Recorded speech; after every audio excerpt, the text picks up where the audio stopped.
and gentlemen, for those most famous words that you've long awaited. Gentlemen, start your engines!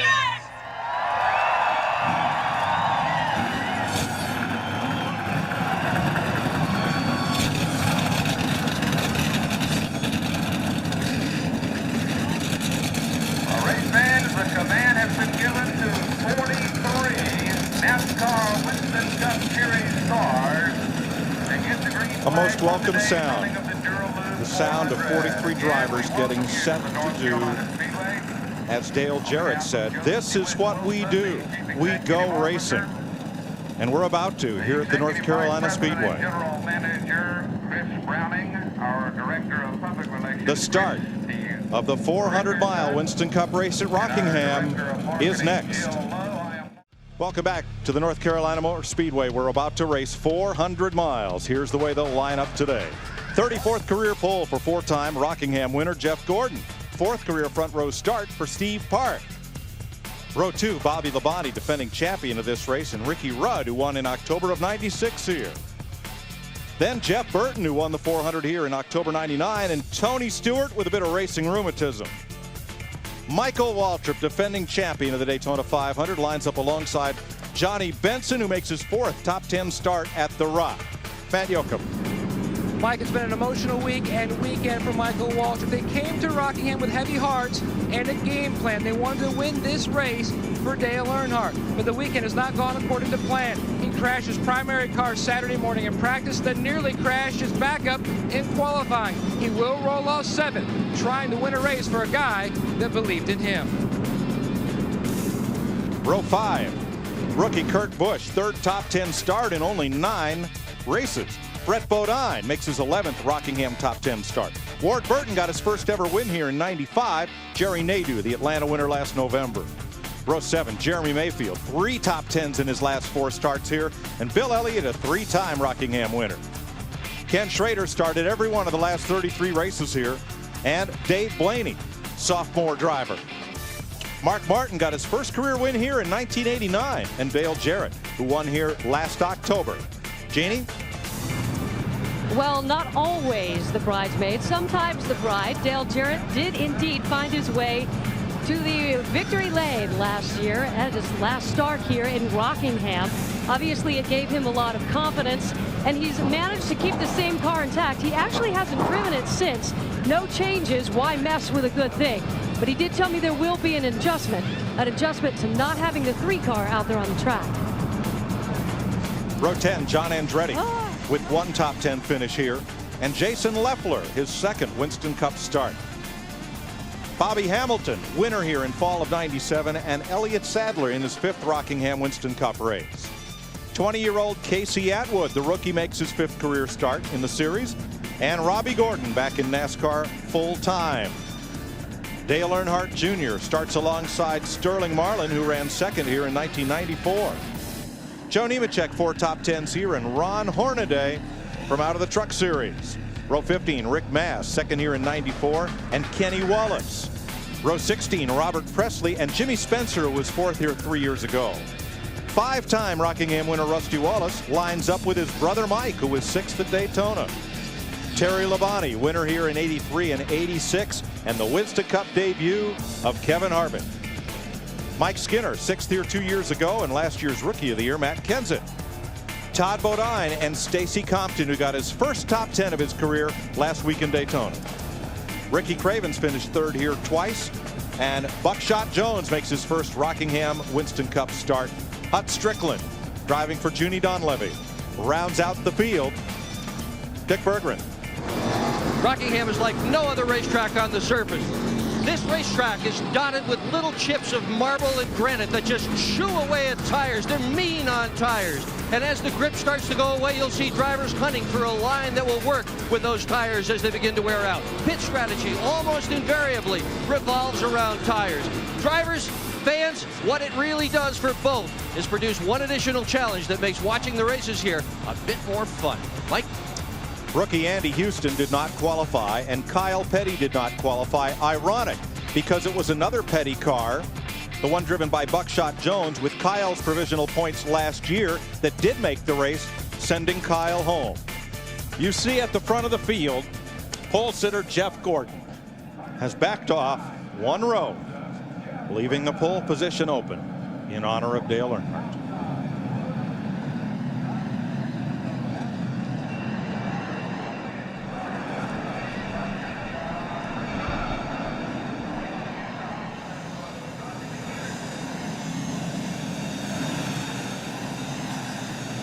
Going to take a couple extra laps here due to the dampness of the track. The heat from those exhausts helps dry that track quickly. So we'll take a couple of laps here under caution before we begin the 400 miles of Rockingham. You're watching NASCAR on Fox. Rockingham, North Carolina. In the Sand Hills, outside Fayetteville. The grandstands are packed, the cars on their pace laps ready to roll. The jet dryers are trying to do a job of clearing pit road, and then we'll be set to go. Larry, let's have a look at the weather today. Weather. Crew chief's worst nightmare. The biggest thing here, you see 64 degrees, 94% humidity, wind varying a little bit. This is the thing that the crew chiefs is struggling with. 2 hours of practice yesterday, the sun beating down, the track slick and hot, now cooler temperatures. And one of the big things that I heard them concerned about is a lot of them put lower gears in the car because the track was so slick, the pace was real slow. They got to be careful now with these low gears because they'll turn too many RPMs, especially on fresh tires. Yeah, that's I'm glad I never was a crew chief. I always like being able to, I think I'll even second guess you on that weather. Are you sure that weather was right? Because that's the driver. That's the driver's job, you know. Hey, are you sure you put the right gear in this thing? Are you sure we got the right setup? You wanted that low gear. I know I did, but now I'm worried. Darryl, Larry's the only man who tapes the weather reports off TV when I can't for watch playback later. Today, 43 cars will race 393 laps. $3.2 million in posted awards, including season-ending point money.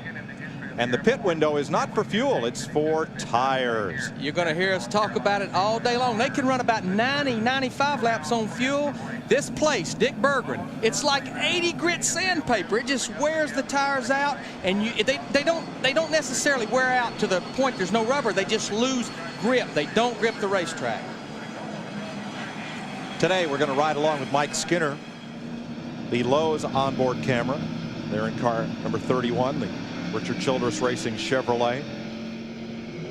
Our Miller Lite onboard cam rides with Rusty Wallace, the Penske South Racing Ford. Number 14, Ron Hornaday, carrying our Conseco onboard cam. Dale Earnhardt Jr., the Bud Cam, onboard car number 8. Our UPS cam, riding with Dale Jarrett. I love that decal. And our Napa onboard camera with the Daytona 500 winner Michael Waltrip. The Home Depot cam with Tony Stewart, the Joe Gibbs Pontiac number 20. And our final onboard is the Texaco Haviland camera, and that is in the Robert Yates number 28 of Ricky Rudd. So have you guys chosen your winners today? No, no, I chose one yesterday, but it wasn't quite the right one. Have you? Well, I was thinking maybe it was somebody with an in-car camera. We do have enough of them. Yeah, we're pretty covered there.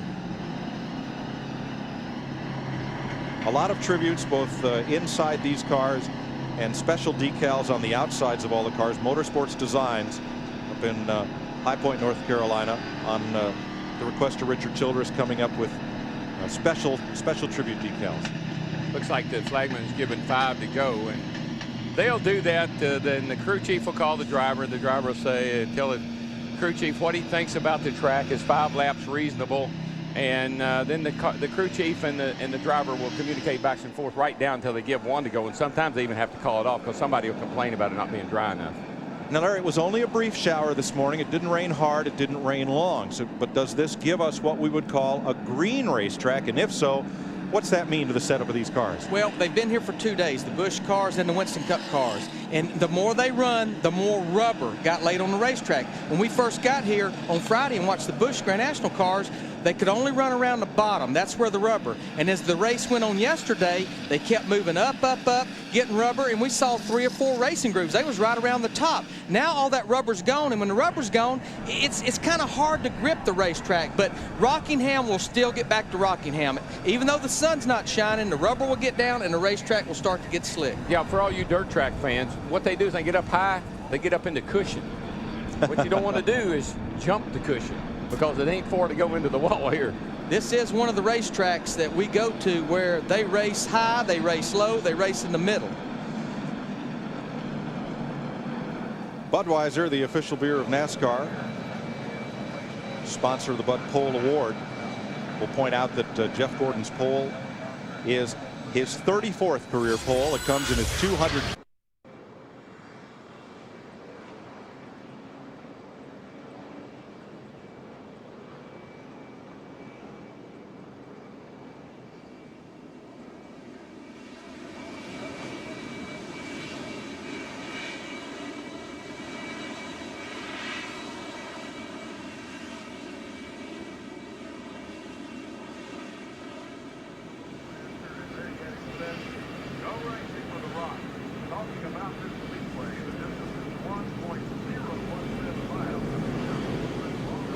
Record in this race is incredibly interesting. He has run it 8 times. In 7 of those 8 races, he has either won or failed to finish. He runs it so hard, he either wins or breaks the car. To Steve. Dick, I talked to Paul Andrews, Steve Park's crew chief, this morning. A minute ago, we heard Larry McReynolds say they can go 90, 95 laps on gas. Paul Andrews says, gosh, I don't want to push it past 70 laps when these tires really start to go away. Matt Yoakum?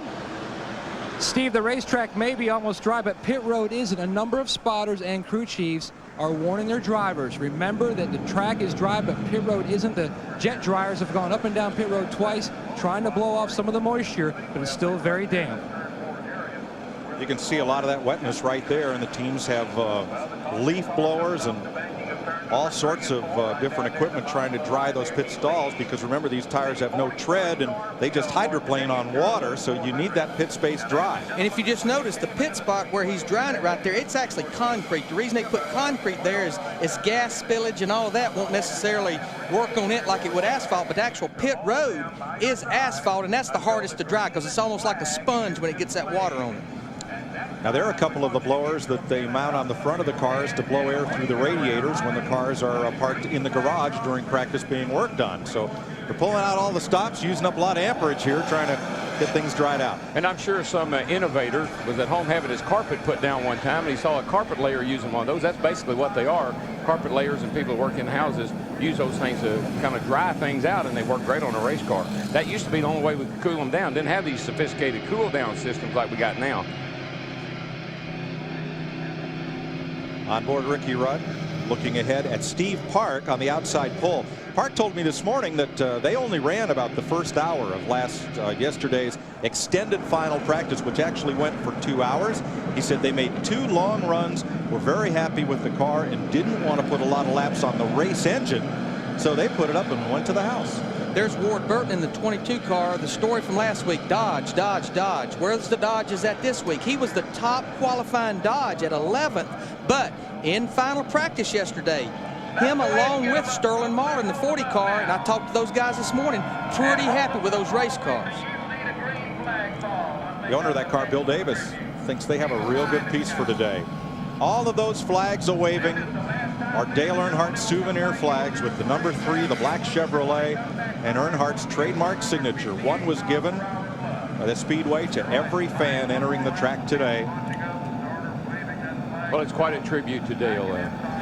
I'm sure everybody said it over and over again, but that man will be truly missed, not just this weekend, but for the rest of our racing careers, no matter what part of the sport we're involved in.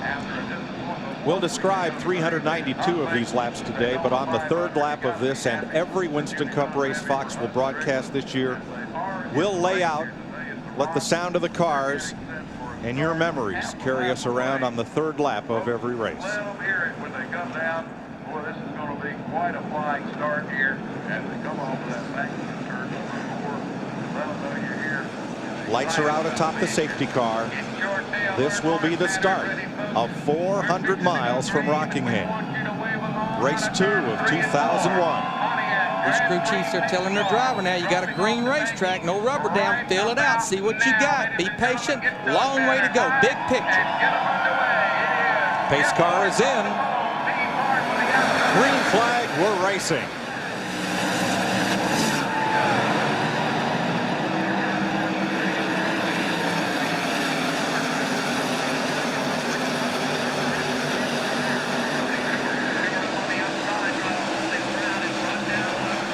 Steve Park dropped right in single file, but Tony Stewart challenged Ricky Rudd and moves up to third. Oh, we got trouble already. 3 cars, 4 It's Dale cars. Jr. It's Dale Jr. Earnhardt Jr. with Jimmy Spencer, Kenny Wallace, and Mike Wallace. And it is Earnhardt Jr.'s car who comes to rest against the outside wall at turn 4. This cannot be happening to that young man.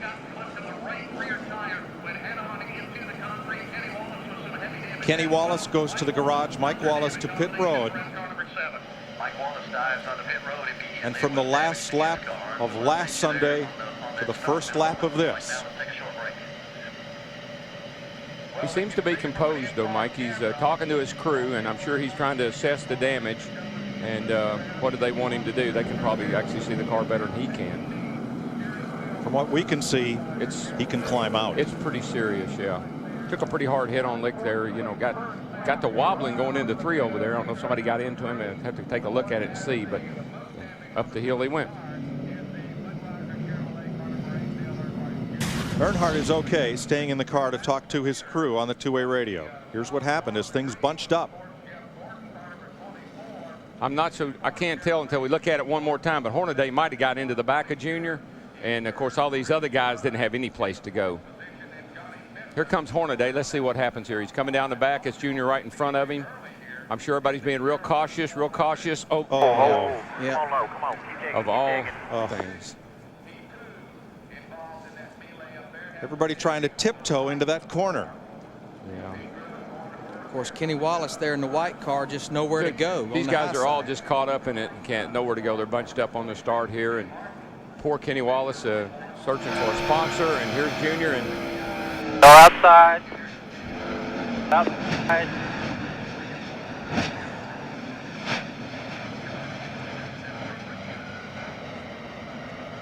Chances are they may take the garage area and assess the damage, but there you go. What they've got there, that's a crash cart. It's got a lot of spare parts and pieces on it. This early in the race, this race is 3.5 hours long or longer. They get back there, they can change a lot of things on that car, get it back out there. Let's remember Dale Earnhardt Jr. is second in the points coming in this event, still early, so they need to run as many laps as they can to get as many Winston Cup points as they can. So they'll get in there and try to fix this thing.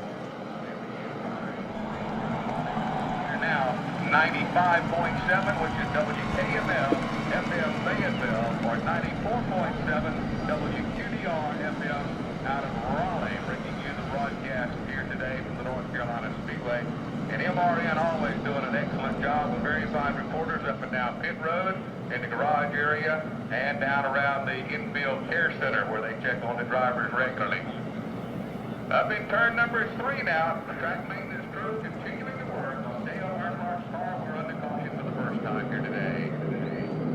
Back at the North Carolina Speedway, we're under caution for an accident that happened up in turns 3 and 4. We initially come in and Jimmy Spencer got jumping out. Spencer's right there in the middle. That's got some damage there. With the killing with him.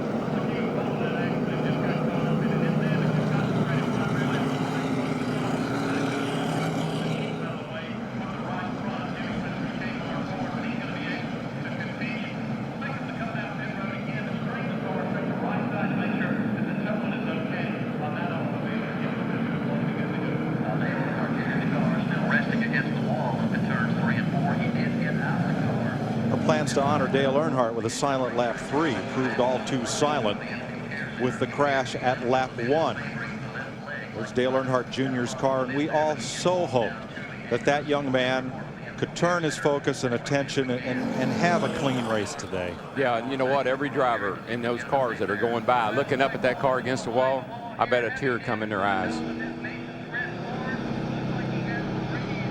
You ride with Michael Waltrip behind Brett Bodine. As we go to break, 4 laps are now complete. You're watching NASCAR on Fox. As the field gingerly approached turn 3 at speed for the first time, a chain reaction ended up with this green car of Ron Hornaday getting into the back of Dale Earnhardt Jr.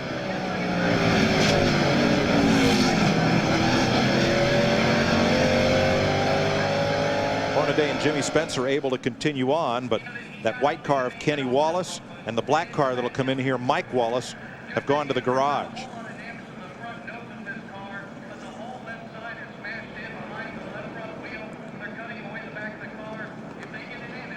From the butt cam of Dale Earnhardt Jr.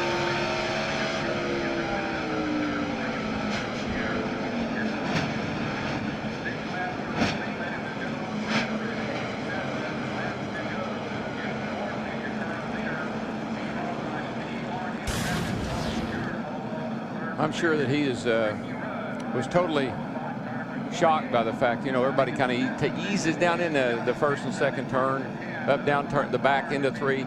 Hornaday, in his defense, probably couldn't see that well around all those cars. Maybe somebody checked up a little more than he expected, and he got into the back of Dale Jr.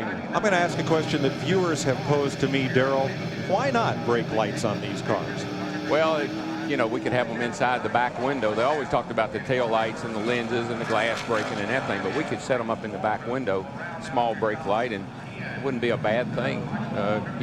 Mike, we're at a point in this sport right now where anything that will save somebody from running over somebody else needs to be looked at. Now, the big, tall spoiler on the back, I mean, maybe you couldn't have to put it in a place where it can be seen, and that would block the driver's rear view mirror. I don't know, but it's better than running into somebody. There's a lot of things we got to take a look at, and we got to take a look at them quick. It's just a matter of Dale Earnhardt Jr. checked up just a little more, getting in the corner of Ron Hornaday. You saw by the replays, he really didn't hit him that hard, but because the car being on low air pressures, first lap, it didn't take much to get him out of control. Matt Yoakum. Well, Mike, Dale Earnhardt Jr. has stepped out of the infield care center. First off, are you okay, Dale? Yeah, I'm fine. Everybody home, I'm doing all right. No big deal. Just tight. Go racing, get down into 3. The 4 car pulled down in front of me, and everybody checked up, and I was checking up, and somebody didn't. So it's tough. We really had a good car. Wanted to do good here, get the year started off right, but have to go to the garage, see if we can get it back out there. Let's go to Jeannie. Thanks, Matt. Raised eyebrows, a couple of head shakes, and a deflated attitude from the 7 pit crew, and not until they noticed their car. All that a reaction to what happened to Junior out there. 7 car made its way in, and it's hanging in the garage right now. The big issue, the radiator. They're going to need to change it to get him back out here. Work there continuing. We're going to have a look out the back of Michael Waltrip's car at what happened. Well, actually, what the spoiler, you see how tall that thing is, at 6.5 inches sticking up in the back of the car there. And the driver set pretty low, most of them do. It's hard to see over the top of that. So if something happens in front of you, a lot of times, driver back here is set down low in his car, he can't see, and the car checks up, and it takes a second for him to react, and that's how you get those kind of wrecks. I couldn't help but notice going into turn 3 until he got in the bank, and he couldn't even see turn 2 out the rearview mirror. Exactly.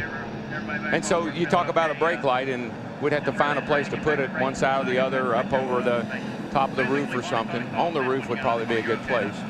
I think it might enhance the fans' interest in what's going on. You can pretty well tell where a driver picks up the throttle, but hard for the fan to show, and for us to see where a driver brakes going into a corner. With telemetry in the car, you think you're not putting the brake on. You ride a lot of guys left foot brake. They gas with their right, brake with their left. And you actually ride a lot of times with your foot laying on the brake pedal, and you're actually got drag on the brakes and don't even know it. I used to put a brake light on my dashboard at some short tracks, like Martinsville. I would swear I didn't have my brakes on. I'd swear I wasn't riding the brake, and I didn't have the foot on the brake, but the light proved me wrong.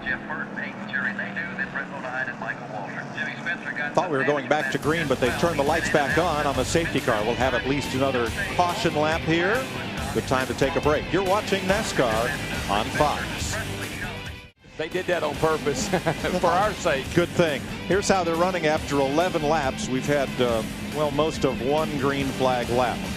As rain has come back onto the speedway from the south, it hit first in turn 2. The umbrellas went up, and then all through the grandstand. This is a clearing up shower. Oh, really? Yeah, it's going to get clear up their ankles now. So the tarps come back out on pit road, trying to keep those pit spaces dry. Umbrellas and tarps in the grandstand as well. And I won't trouble you with the irony of what has just transpired, because we can scarcely believe it ourselves. We raced half a lap, and going into turn 3, Dale Earnhardt Jr. checked up for a car in front of him, was hit by Ron Hornaday, and when it was over, Earnhardt Jr., Kenny, and Mike Wallace were in the wall, and there was damage to Jimmy Spencer's car as well. There is Dale Earnhardt Jr. Steve Burns. Mike, the significant damage is to the right front suspension of the number 8 car. They've got spare parts, brake assemblies. You see right there, connected to the hub. They've got to get that. The right front corner is pushed in. They've got to get that off and put the new one on before they can think about getting this race car back on the racetrack. Steve, one thing I'm seeing right here, I know when I was a crew chief, we designated who would do what. Most of the guys that work on the front suspension at the shop, if they came down on race morning, we had what we call like a crash list. And these guys, they would work on a specific area of the car. We'd have guys bring in the crash cart, the toolbox, extra tires, gas. Everybody would already have an assigned duty. And the main thing is when we get into a situation is not to get in a hurry and hurt each other trying to fix the car, because the day is already bad enough as it is. Slow down, fix everything right, evaluate whether we can fix it. So it's a real tough situation these guys are being faced with. And then right now I think they're discussing probably, can we fix it? Is it worth trying to fix? Is it safe? And Jeff, every Sunday morning with a team meeting that I would have with my guys, we talked about situations. You got to talk about all the what-if situations. 2 things you've got to focus on. First and foremost, you got to make sure that race car's safe to go back out there. That nothing's binding, nothing's dragging, that it's safe for that race car driver and the other competitors. And NASCAR only gives you 1 chance to get back out there and maintain a safe speed, because a lot of times cars will be out there running so slow just trying to make laps and collect points. You get in more trouble trying to get out of the way than if you was out there racing. And I know I'm almost positive that Dale Jr., with his mindset the way it is, and that team and the condition it's in emotionally, that they're going to pack it in, that he does not want to go out there and ride around today. Of all days, I think he just going to get on back home and think about next week. That's Steve Meal in the black jacket from Dale Earnhardt Inc. They're looking over the damage, and it may well be his call or Tony Uri's call. There's Tony in the black sweater as well, looking over the left front. And yes, this is Steve Peterson. That's a NASCAR official, and he'll be there with those guys. And when they say if they do decide to go back out there, he'll look that car over and he'll make sure he don't see something that he's not uncomfortable with. Tony Uri Sr., he's with the hat on there looking the car over. He was with Dale Earnhardt when they both were young men, and now his son is Dale Jr.'s crew chief. That's the family connection that keeps them guys all together and on the same page. From what I can see right there, Darrell, they keep looking down in the area around what I would say is probably the oil pump area or front dampener area, and probably, has got some damage right there. And that's usually one of the things that when I'm a crew chief, I'm looking to see, can the engine itself, has it been damaged? Because most of the frame part we can straighten, replace a lot of the running gear, but if there's damage done to the engine, that usually ends your day quicker than anything else. Yeah, you can see they're not in a big hurry. So, Steve, what you got down there? Yeah, Darrell, I was just about to say, at this point, they're usually swarming over the car. The fact that they're not working on it to some extent is probably a sign that they are going to pack it in. And, Darrell, you talked about the family aspect. Ralph Earnhardt, Dale Earnhardt's father, actually built motors for Tony Uri's dad. Tony Uri's dad was a racer in the Metrolina area there north of Charlotte. So that's how far back they go. They were teenagers playing ball together while their dads were working on race cars and motors. I'd like to add to that right there, Steve. I actually built race cars and had drivers that raced against Tony Uri, and I'm telling you something, in his day, he was one heck of a dirt car racer. While we're here, look right here on the back of this guy's uniform. This is something that, and Fox helped promote this.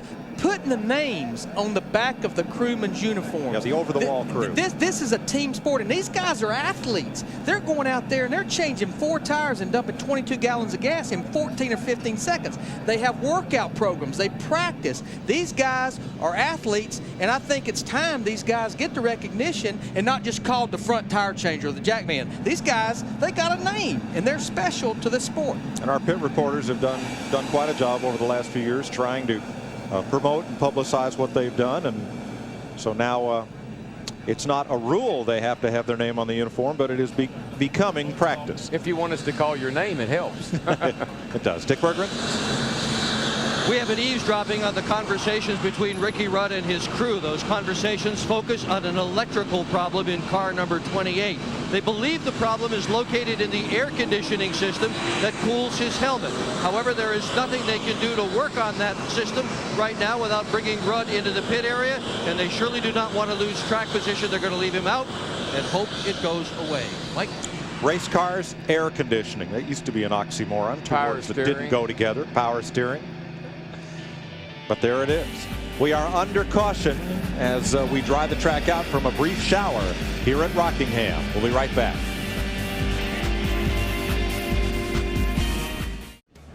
Here at the North Carolina Speedway, just north of Rockingham. We remain under caution. 25 laps have been completed. Even the first lap had caution before the leader came, or just as the leader came to the flag. So we've not really had a full green flag lap yet today. Out of the race, Kenny Wallace, Dale Earnhardt Jr. Mike Wallace's car spent the equivalent of 17 laps in the garage, but is back out and running.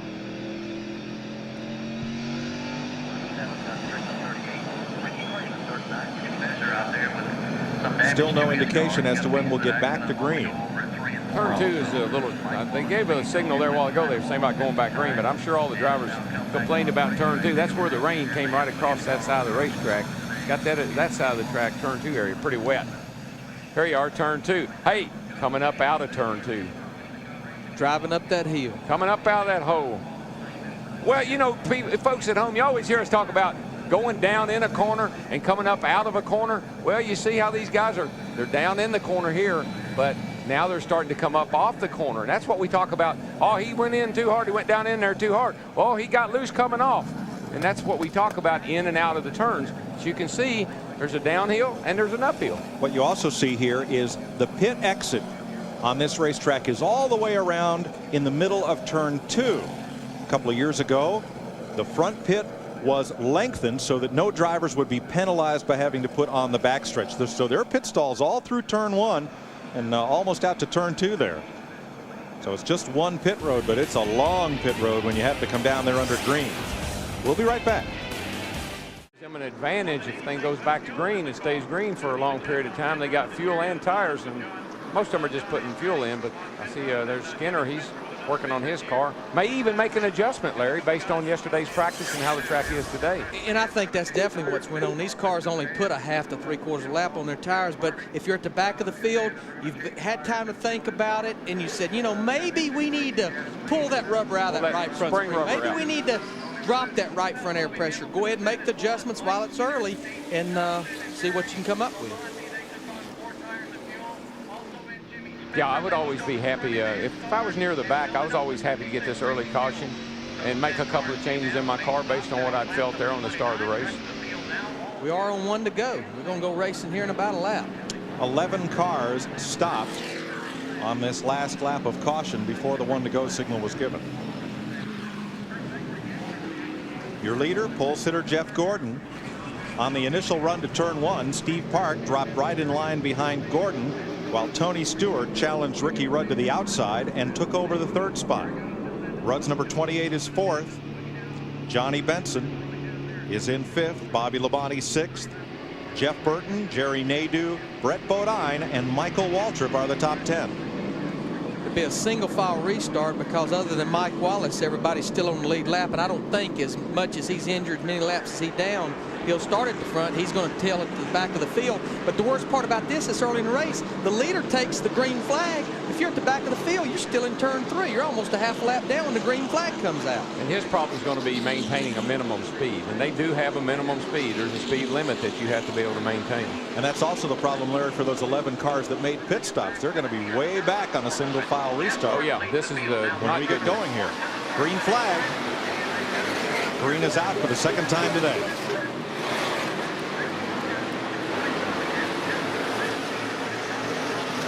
Labonte battles Benson in turn 2. Gets the spot, 5th place.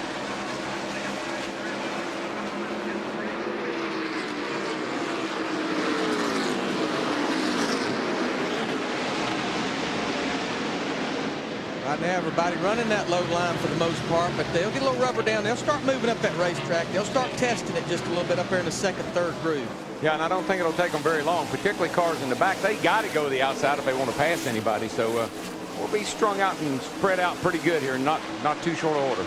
Single file up front, back at 11th. Ward Burton inside Kurt Busch for a spot. And Jeff Burton on the move. And what we'll see normally with fresh tires, they'll run the bottom of the racetrack. As the tires get a little wore, lose a little grip, that's when they'll start moving up just a little bit. And that's really, a lot of that's based on what the crew chief is telling you. The crew chief will tell you your lap times, and as they start to fall off, he'll tell you, all right, bud, move that thing around a little bit and find you a place to run. Find you another groove. That was not working. Boy, Ward is up beside Michael and coming right on. Ward Burton in the Dodge number 22.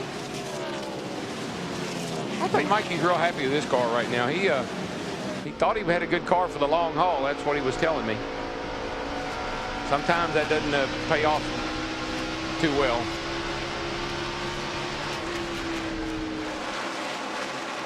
A lot of times you say your car's good on the long run. By the time it gets going, it's too late. You're a half a lap behind. Sterling Marlin, that silver red numeral car, battling the 88 of Dale Jarrett and the 6. The blue 6 of Mark Martin. Schrader just ahead in the yellow car. Sterling's really moved up. He started in 26. He's already moved up to 17th. And again, those guys was very happy with their car after happy hour yesterday. There's Sterling on the left of your screen. When I did that interview with him yesterday, he said that he felt really confident that he was going to have a good car today and that he would have a shot at winning this race. The Dodges did not qualify that well here. Nothing like their Daytona performance, but yes, every Dodge team I talked to this morning said they thought they'd have a good car for the race. Well, I think they're still in that learning experience. You know, every time they go on the racetrack, I think they're getting better. They're learning more. Restrictor plate racing doesn't have anything to do with what we're doing here today. See Dale Jarrett in the 88 car starting to move up that racetrack. Mark Martin in the 6 car doing as well. As they run the bottom, that's really the only place you can pass these guys is on the outside. And they've run just about enough laps now for everybody to kind of know what their car is going to do, what they can expect, and where they can run. Spencer ran Bobby Hamilton slam up to the wall off a 2 over there, but he recovered. Yeah, it was a little bit of a log jam toward the back there. Ward Burton's on the move. He's up to 10th place. Just ahead of Michael Waltrip. You ride with Waltrip down into turn 1. Ward Burton in the 22 car there, the yellow and black car, he's always had a knack for this racetrack. He just seems like he's always been able to find the right package to get him around here in Darlington. And that's 2 of the most slickest racetracks we go to. There he's pulling underneath Brett Bodine in the 11 car. He's just picking them off about 1 a lap. You know why he runs good here in Darlington? He runs that big old 450 right rear spring in that thing. And it's going to turn. And he's just, he's gutsy enough to hang on to her. And he does a great job in that car at these 2 racetracks. A stiff right rear spring, it'll definitely help the car turn through the middle. Sometimes you can sacrifice forward bite, the rear wheels gripping off the corner, but it'll definitely make that thing turn. Oh, yeah. And Ward does not like a car to push. Oh, no, and he doesn't want it rolling over on that right rear, rolling back on that right rear. That's what a soft spring will do. Also, it keeps that left front pin down. We always talk about aero, and you look at that thing. You can't get a real good shot of it yet, but you look at the nose of that thing. It is on the earth, and he's going by that 25 car on the outside. Like maybe Nadeau thought he could just let him go. It's a battle for 8th. Ward moves into 8th position. Back up front, looks like Steve Parks starting to challenge Jeff Gordon into 24 car. Another driver that said he really liked his car over the long haul, Steve Parks. Look at this kid, Ricky Craven in 32. Craven started back in 41st position. He has gained, he's now up to 23rd. He's gained nearly 20 positions since this race started and challenges Casey Atwood. And Kenny Schrader And Rusty's right there with him. And of course, Rusty hadn't been happy with his car all weekend, but he normally gets it figured out by race day, and he's always been a factor here at the Rock. I like that name, the Rock. How'd you do at the Rock? I did all right. Dick Berggren. Well, the interesting thing about Rusty Wallace's setup is that they came here with the setup they ordinarily run, and they thought they were going to be able to get away with it with this tire. Didn't work well, so they changed about everything they could think of, and that didn't work either. So then they went back to the setup they came with. Guess what? Car was fine, and they don't really know why. The lead just changed. Steve Park puts the nose of his Chevrolet in the win. Said he had a strong car. Yeah, proved it. The right thing there. about Steve Park and that team, they really came into their own the second half of last year. He made some mistakes early in the season last year, but the latter part of last year, he was a man to reckon with. Tony Stewart on the move. He is up to third place. He took that on the first lap from Ricky Rudd. Now trying to close in on this lead battle. And that 20 car on a track like this, a little bit slick, tire management. They got the best shock man in the business. And I tell you, Zippy gets the car handling for Tony. Oh, rain on our lens there. Raindrops keep falling on my head. This is one of them aggravating showers. Oh, it just won't go away. Just about time you get going here and get racing along pretty good. We got a caution. We got there caution. It is. For rain. Can't wait, man. You just can't play around with that weather. It just, when it comes across the corner, like it's coming across turn 2 there, and it can hit so quickly over there before the people over the spotters and all over here feel it, and man, you can get yourself in big trouble messing with rain on a racetrack. Now, even though the caution is for rain, Darrell, I'm going to say pit road's going to be pretty busy because, you know, it's not a race unless we run half the distance. So you want to get in there and go on and get those tires. If you have to sit out there and run under caution, you have to run under caution. But I'd say these boys will be coming for 4 tires. 197 laps would have to be completed for this to be an official race. I always like to, you know, I was always telling my crew chief, let me get a little TV time here, bud. Let me stay out here. I'm leading the race. Can I just ride here for a little while? Well, now you say that. Some of the cars at the back of the field, they may stay out just to not to get TV time. But remember, you lead a lap, you get 5 Winston Cup points. It don't matter if it's under caution, under green. And I'd say our boys are coming to pit road for 4 tires. Well, you come in now, and when everybody else in the back of you pits, you'll be back at the front again. I think the cars that pitted earlier, some of them will stay out. One of those is Jimmy Spencer. One is the 31 of Mike Skinner. And what this Skinner's gonna pit too. What this green flag signifies is pit road is open. The only way pit road can be open is when the pace car goes by. Matt Yoakum. Jeff Burton pulls to a stop in his box. They are going to make a wedge adjustment to the 99 car, just a tweak on his Ford Taurus. The 15 car of Michael Waltrip also in a 4-tire stop for the 15 and the 99. Let's go to Steve Burns. Matt, Steve Park getting 4 Goodyear tires. No chassis adjustments to the number 1 car. He's down and away. Let's go to Dick Berggren. Jeff Gordon is also going to take 4 tires. They're concerned about the car pushing in the middle of the corner. He's had a terrific pit stop, but the number 1 car of Steve Park has beat him out of pit road.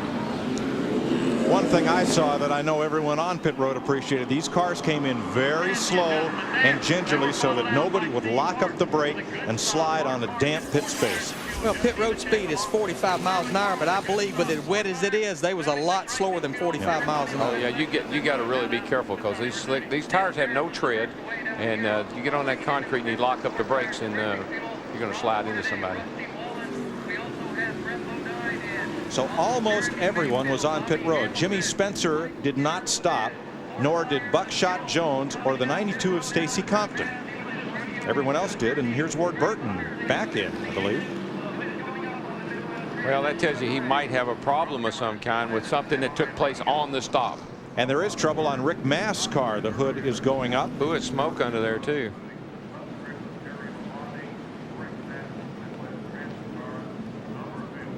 Dick Berggren. Well, Ward Burton is in now. He comes to a stop. They're going to change the left side tires, left front tire only on that car. Clean the grill off, and that's it. Just tighten up the left front wheel. That was it. I would have assumed he'd come back down pit road. Looked like he had a couple of lug nuts off. Yeah, you got to have all 5 lug nuts, and normally NASCAR, especially on the left side, they're watching what's going on. So that'll cost Burton valuable track position when we go back to green. Rick Mast has also completed repairs and gone back out on the racetrack. We are under caution again for rain. We'll be right back to Rockingham on Fox. Larry McReynolds says he knows you're watching your pit stop. Analyze it for us, Walter. Well, what I'm looking at is I'm looking at the total pit stop. Granted, it was under wet conditions. Go ahead and roll it back so we can look at it. I was looking for any mistakes we could have made, which it was really a pretty flawless stop. Steve was out just a little bit wider than he needed to be, and we came really close to getting clipped by Bobby Labonte, if you can see him coming right behind us. So we've notified Steve to come in just a little bit on the next stop, but otherwise it was a low 15-second stop, and I couldn't be happier under wet conditions. Yeah, I noticed when you guys completed the stop, there was a lot of backslapping. Good stop. Yeah, well, you're always apprehensive. You don't know how your traction's going to be. You don't want to fall down, and you're running in first place, and you want to keep your car up there. So that's what we're looking for, and we're pretty happy so far. All right, thanks for helping us, Walter. Occasionally we'll show you that view. There's the camera, that little cantilever arm out over the pit, and occasionally the teams will allow us to tap in and show you these views at home as well. There's Ward Burton's pit cam, and you can see we're tapped into a few of them. I think that's Jeff Hammond with that broom in it. Isn't that Jeff? Hey, Jeff, what are you doing down there? It's no different than a football team or a basketball team analyzing their plays of the game. That's right. And, again, you heard what he said, low 15 seconds. That's 4 tires and 2 cans of fuel, but it's got just like on the racetrack. If you can, and Dale Earnhardt used to tell me, Larry, I'd much rather pass him on pit road than have to pass him on that racetrack. That's right. Jeff? Wait 1 cotton picking minute up there, driver. That's a good thing we got a racetrack between us, but I want to ask one question. Have you ever in your entire career done a pit stop? Oh, you mean have I physically done it? Have you ever gone out there in front of one of you crazy rascals coming down pit road and try to change a tire or jack a car or even run a broom? No, but I can tell you how to do it. Hey, Jeff, did he? You saw him talking about Steve Park. Did he come to his sign like he was supposed to? Or did he stop all over pit road everywhere but the sign? Which year? Which year do you want to talk about it, Larry? That's what I want to know, because some days were good and some days I don't think he wants to hear about it. I'm telling you. We won the pit crew championship, what, in 89 or what? 89, 89. You did an excellent job that day or two. I believe you told me the driver never messes up during a pit crew competition, and that particular day you definitely didn't. Now listen, Darrell, he's ragging on you. I don't see Jeff down there with a jack in his hand. No, and I don't see anybody running over and telling him, hey, we need you either. No. But that is a big key to a good pit stop, is that driver coming that sign, because that's where those guys are depending on that car to be when they get to the tires to change them. Here's the thing. You know what his nickname is? You know what we always called him? Before or after today? Well, now and even before. Hollywood Hammond. And he's down there in his little house on the prairie. Now wait a minute. You know where I learned all this from? Do you remember when we used to do those commercials way back when? Uh-huh. Who was I trying to be like? Tom Cruise. Careful now. You know who I was trying to be Clint like? Eastwood. John Wayne.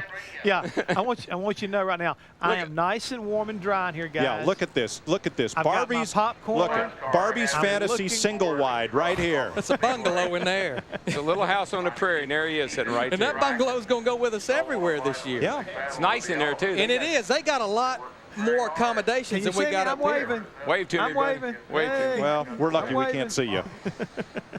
Just like I can't see you and I can't hear you. Yeah, well, that's not nothing unusual. I tell you right now, what's always funny about Darrell, he's always talking about me. I wish that sometime I could have recorded. The man could have been an opera star. I'm telling you right now, we start off racing, Darrell, everything okay? 10-4, everything's good. We go along a little bit. And whether it was a good day or a bad day, he'd get excited sooner or later. And I mean, he would go from way down here and get way up here. Well, I just wanted you to know how that's how you measure the urgency. Oh, by the octave? By the octave. Yeah. How about Jeff, it always amazed me. We spent $20,000 on radios just to hear 2 words. I'm loose, I'm tired. No, it won't turn in the middle. It won't turn in the middle. We've got half a season to explain all that, but earlier. We're going to explain it. Earlier, Ricky Rudd had what might be a problem, an electrical problem with his car, and Dick Bergeron, absent of all of this, faltered off, has gone down there to get the story. Yeah, we're under the tent here. We don't have that palatial booth you guys are in. Ricky, what's going on with the electrical system in your race car? Well, it's nothing major, Dick. It's the cool helmet air conditioner. It's blowing air, but it's not cold air. That's about the extent of our trouble right now. Our race car is a little tight, pushing the front end a little bit in the middle of the corner. Won't cut like I want it to, but in the long run, I think that it's going to be better. I noticed on the watch we leveled off with the faster cars. We got kind of hung up there in third or fourth, and they were checking out on us pretty good, and then all of a sudden, about 4 laps before the rain came, we were leveling off and actually a little quicker. So I think we're going to leave it alone and see what happens with this racetrack, get some rubber back down. But a little tight right now, but we're thinking about what to do to adjust it in case it doesn't free up. Yeah, we're hearing that a lot. A lot of people are having trouble getting off the middle of the corner. To Matt Yoakum. Well, Dick Ward-Burton, the driver who was on the move before that caution. But Ward, you had to come back in. What happened? Guy just dropped the jack a little bit early on the left side. That's my cue to leave. They didn't have it loading us tight, but they awesome pit crew. Those guys have, I don't even want to tell you some of the unbelievable stops they've had during the winter in practicing, but everybody makes mistakes. We'll bounce back. We just got to be real careful getting back up there. They were working diligently on that 22 car during happy hour. You were not happy because the car was too tight. Is it a little more toward your liking now? It's better. We still want to make some improvements. We got a good car. We're trying to get the best car. Well, he certainly had a great car here when he picked up his first career win back in the 90s. Guys? Ward, the older of the two Burton brothers in this race, his younger brother Jeff also working his way toward the front. As you see, the rain continues to come down here. This race finally did get the green flag after quite a delay in track drying, and when it did, entering turn 3 on the first lap, Dale Earnhardt Jr. checking up for a car in front of him, got hit by Ron Hornaday. Kenny Wallace also taken out of the race. Earnhardt helped down the banking, limping slightly, and after looking over the damage and some effort at repair, they decided it just wasn't the right day and rolled it up into the truck. Jeff Gordon among the many who have been wearing commemorative Dale Earnhardt hats today in honor of Dale Earnhardt. With us today in spirit and on the racetrack trying to continue that legacy. His son's race today ended at lap 1. Yesterday, rain delayed the start of this race as fans and crews came in tribute to the late Dale Earnhardt. Once the skies cleared, we raced only half a lap before Ron Hornaday got into Dale Earnhardt Jr., sending Jr.'s car into the wall with that of Kenny Wallace. They looked at it to make repairs, put it up in the truck, and after some 30 green flag laps of racing, the rains came. The race was red flag, and we're back this morning to finish it off. Stacey Compton did not pit during that final caution, so he is the race leader. Everyone else was on pit road during the yellow as we look through the way they're running after 51 laps. Hi, everyone. Mike Joy with Darrell Waltrip and Larry McReynolds on what now is a beautiful day to go racing. Well, it really is, and fittingly so. Yesterday with the rain and heavy hearts, today we get up and we finish this thing off in the sunshine. But the crew chiefs, now they've got the other nightmare. Yesterday, I think the race cars were going to like the track conditions. Nice and cool. Today, hot and sunny. Racetrack going to get slick and greasy. We joked yesterday about Jeff Hammond's Hollywood Hotel down behind pit road. He's been evicted. He's on pit road. That's right, Mike. I'm down here with the real man here today. Yesterday, NASCAR pounded the cars in the garage area. Well, this morning when the teams came in, they found out what they could and could not do to their race cars. They could warm the engines up, replace the spark plugs, replace the air filter element, and reset the tire pressure. They could not, and I repeat, they could not make any types of chassis adjustments, repair any damage they sustained during the first 51 laps, or jack the car up. NASCAR monitored that, and the reason why is because the cars did not go back through tech. That way, nobody gets an unfair advantage here today.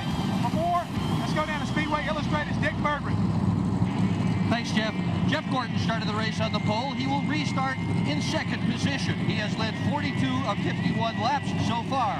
Just before yesterday's red flag, he took a pit stop where they put 4 new tires on the car and adjusted the chassis through those tires to try to make it cut a little bit better in the corner. He has a terrific race car. We will hear from him much more as this day wears on. To Steve Burns. Dick, we heard a moment ago Jeff Hammond talking about the things the crew chiefs could and couldn't do. Well, I talked to Paul Andrews, the crew chief for Steve Park. He said, I'm not doing anything. We didn't run enough green flag laps to find out how good we are. I'm going to wait till we run some laps, see what that car's like on that racetrack, then we'll make decisions. How about you, Matt Yoakum? Steve pulling a number of crew chiefs this morning, including Frank Stoddard, who's 99 cars, currently 7th. They all feel like 7 minutes of green flag racing is not enough to get a good gauge on their race cars. So do not expect to see a lot of cars hit pit road before we go green and make some minor adjustments. Meanwhile, confidence is much higher today in the 15th pit. Their race cars set up more for the warmer conditions, not the overcast, chilly weather seen on Sunday. Mike? When we left yesterday, 2 cars were in the garage area, Kenny Wallace's and Dale Earnhardt Jr.'s. Wallace's car will begin to be repaired as soon as the yellow flag comes back out.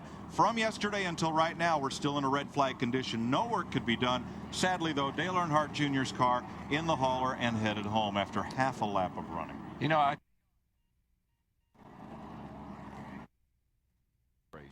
this weekend.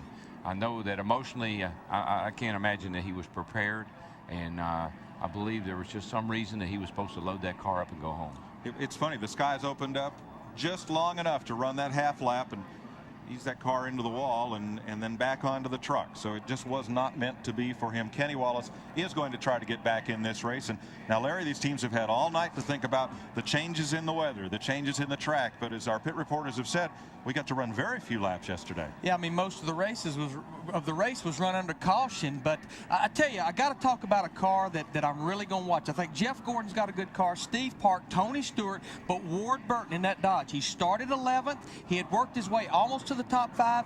Pit stops there before the red flag. Had to come back in for loose lug nuts. He's got to restart this race in 34th. It's a tough road to get back to the front. But there's a problem on Burton's car. When he climbed in this morning, only 3 sticks of chewing gum remained on the dash. He's lost one since yesterday, and replacing the chewing gum was not on the list of approved things could be done to that car. So Ward's a little disadvantaged.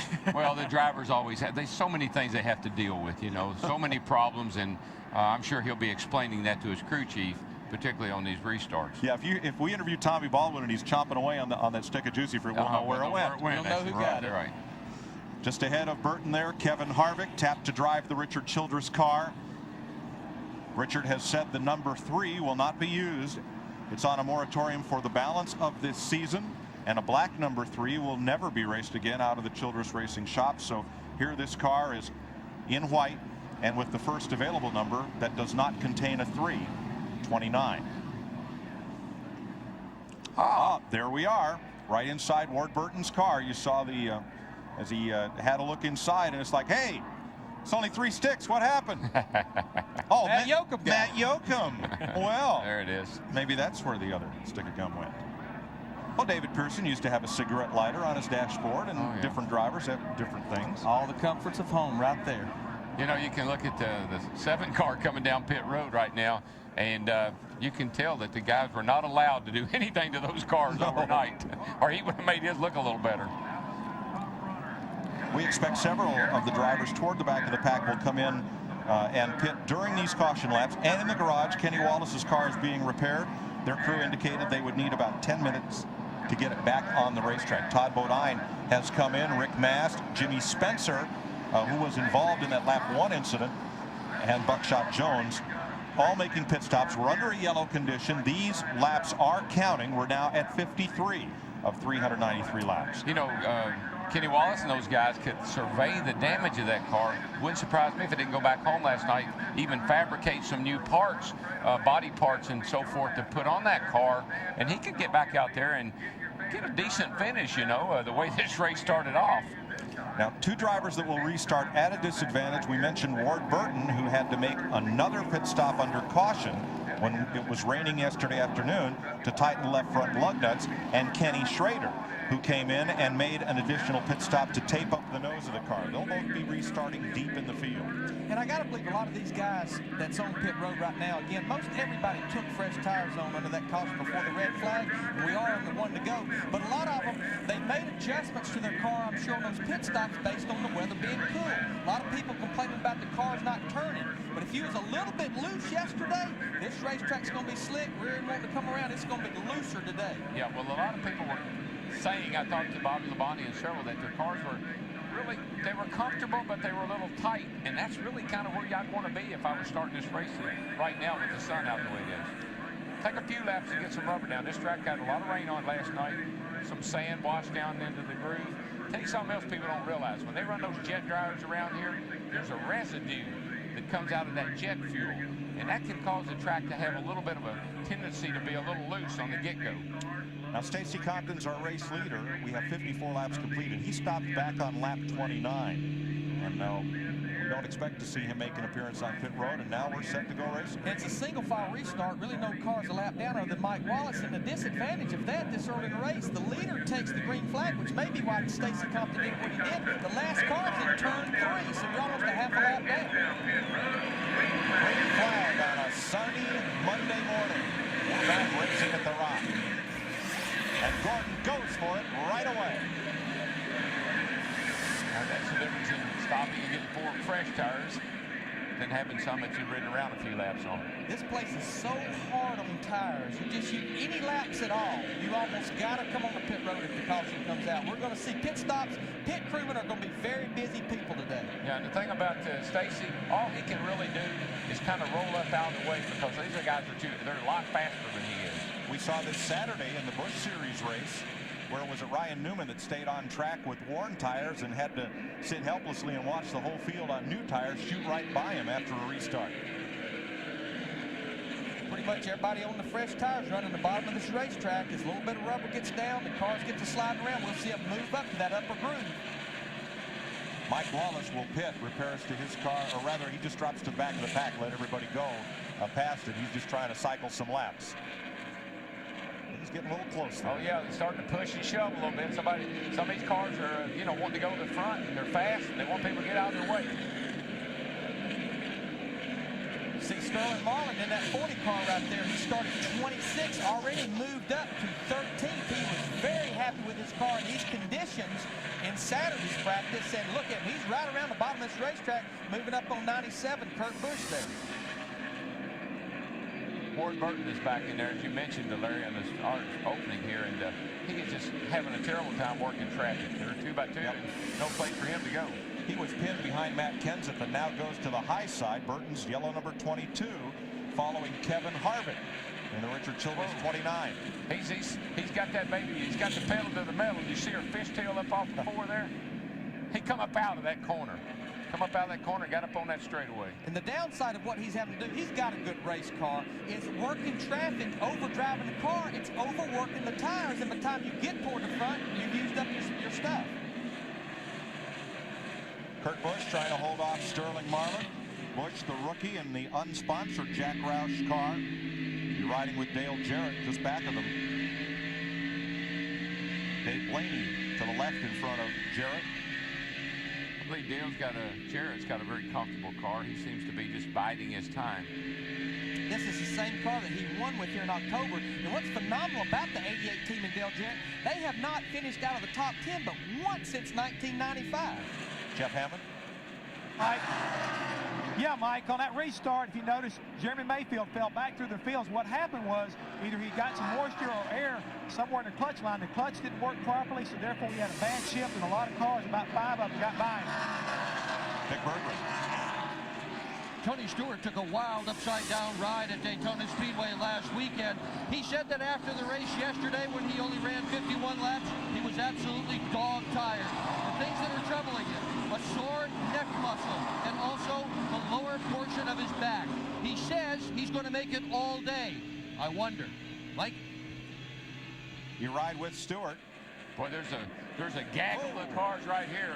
Compton, almost. Well, Compton's causing that bottleneck.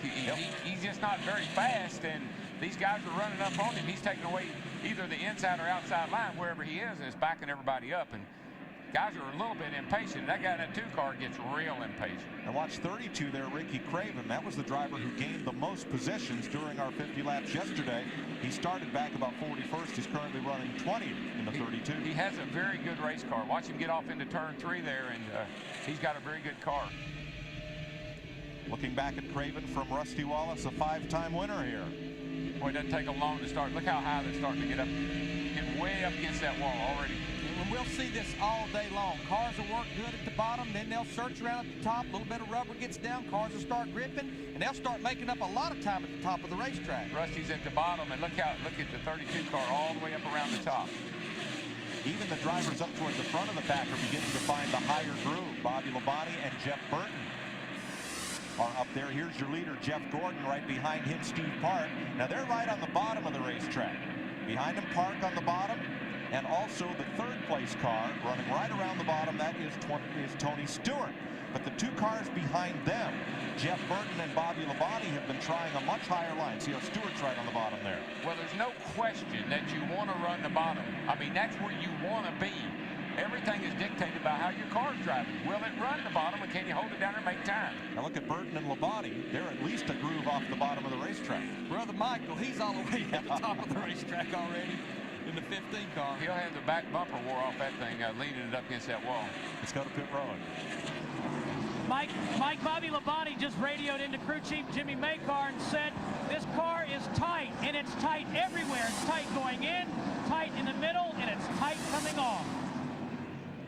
Again, just to reference tight, what that means is when he's turning the steering wheel, the front wheels aren't biting. They're not turning. And the only way you can get it to turn is slow the speed of the car down. You either got to slow down, or else you got to take a bigger circle, make a bigger circle so that the car can have more room to turn. And that's when you start running up higher. It seems to be working for Jeff Burton and Bobby Labonte, because Michael Waltrip's closing in. Waltrip passed Johnny Benson there, that car right behind the number 15. Benson was running the bottom of the racetrack. Michael went past, and now Benson's moved up a groove. Well, let me show you what tight is. As you go down in the corner, when the car is tight, you want to watch your hand position. And when the car is tight, you'll be oversteering or turning the car more and more and more to the left, and the front of the car will be pushing up toward the outside wall. And if you look at the hand position, that tells you that he's got that thing cranked way around to the left, and that means he's having to put a lot of input into the steering to get the car to turn the corner. And a lot of time at Rockingham, Darrell, what'll happen, the car will be tight, won't be turning, and then eventually see how he's turning more and more to the left.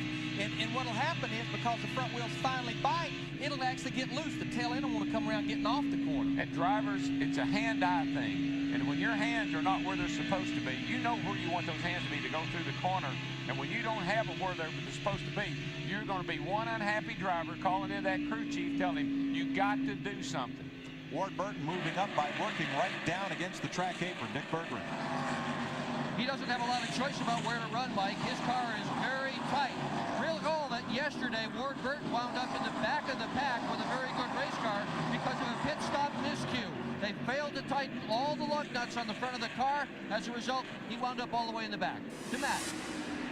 Dick, this is actually a backup car for Michael Waltrip. He crashed his primary car in practice before qualifying on Saturday. This car had never seen a racetrack until happy hour before his qualifying. Then happy hour, they got a lot of track time. This car, though, is set up for long, long runs. Scott Eagleson told me if they get into some short sprints, they're going to be in trouble. But on long runs, look out. Buddy, let me tell you, he's got that thing up in that high groove, and he got around Benson. Benson's trying to stay with him, and he's closing in on Bobby Labonte in a big kind of way. So that high groove is definitely working. Lead change. Steve Park, as he did on Sunday, has driven underneath Jeff Gordon and into the lead. Well, Jeff will change his line now. See, he'll move up top. Spotter's been probably calling him, telling him when you can get up high. That seems to be working for a lot of guys. Definitely. I mean, they'll cue off what they see other guys doing. If they look like they're making time up high, they'll move up high. Boy, it's some heavy racing going on all over this racetrack right now. But now look at Steve Park. Park continues to run the bottom as Gordon climbs the hill behind him, and Tony Stewart, third place car, stays on the bottom. I think Stewart's just kind of riding at a pace right now that he's comfortable personally with. I don't know about his car. I think he's probably going to exert himself too much until those sore muscles loosen up a little bit. One of the best things you can do at Rockingham, and as a crew chief, I always hammered on that driver, take it easy the first 10 or 12 laps on these tires. It will be better life for them at the end of a run. Yeah, unscheduled quit stop, Darrell. Matt Kenseth has come to pit road. It's hot. The car is hot. You can see the steam coming out of the overflow tube right here above the right front fender. Thing's running hot. Matt?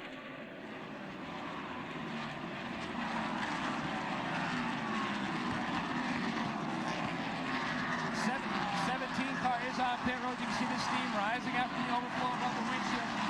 He did call in that he had temperature up on the water. It looks like there may be a bag on the grill that created the overheating condition.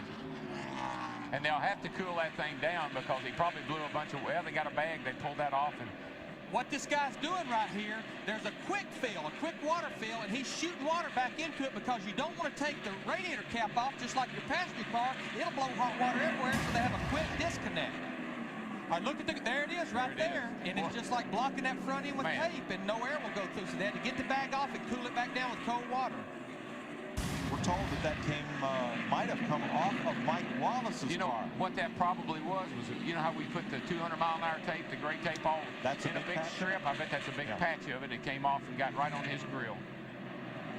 And one reason it may have come off in wet conditions like yesterday, if they didn't replace it this morning, then it can come off real easy. Steve Hart, who got caught up in that big wreck at Daytona and denied a Dale Earnhardt 1-2-3 finish in the 500, leads here at Rockingham. You're watching NASCAR on FX.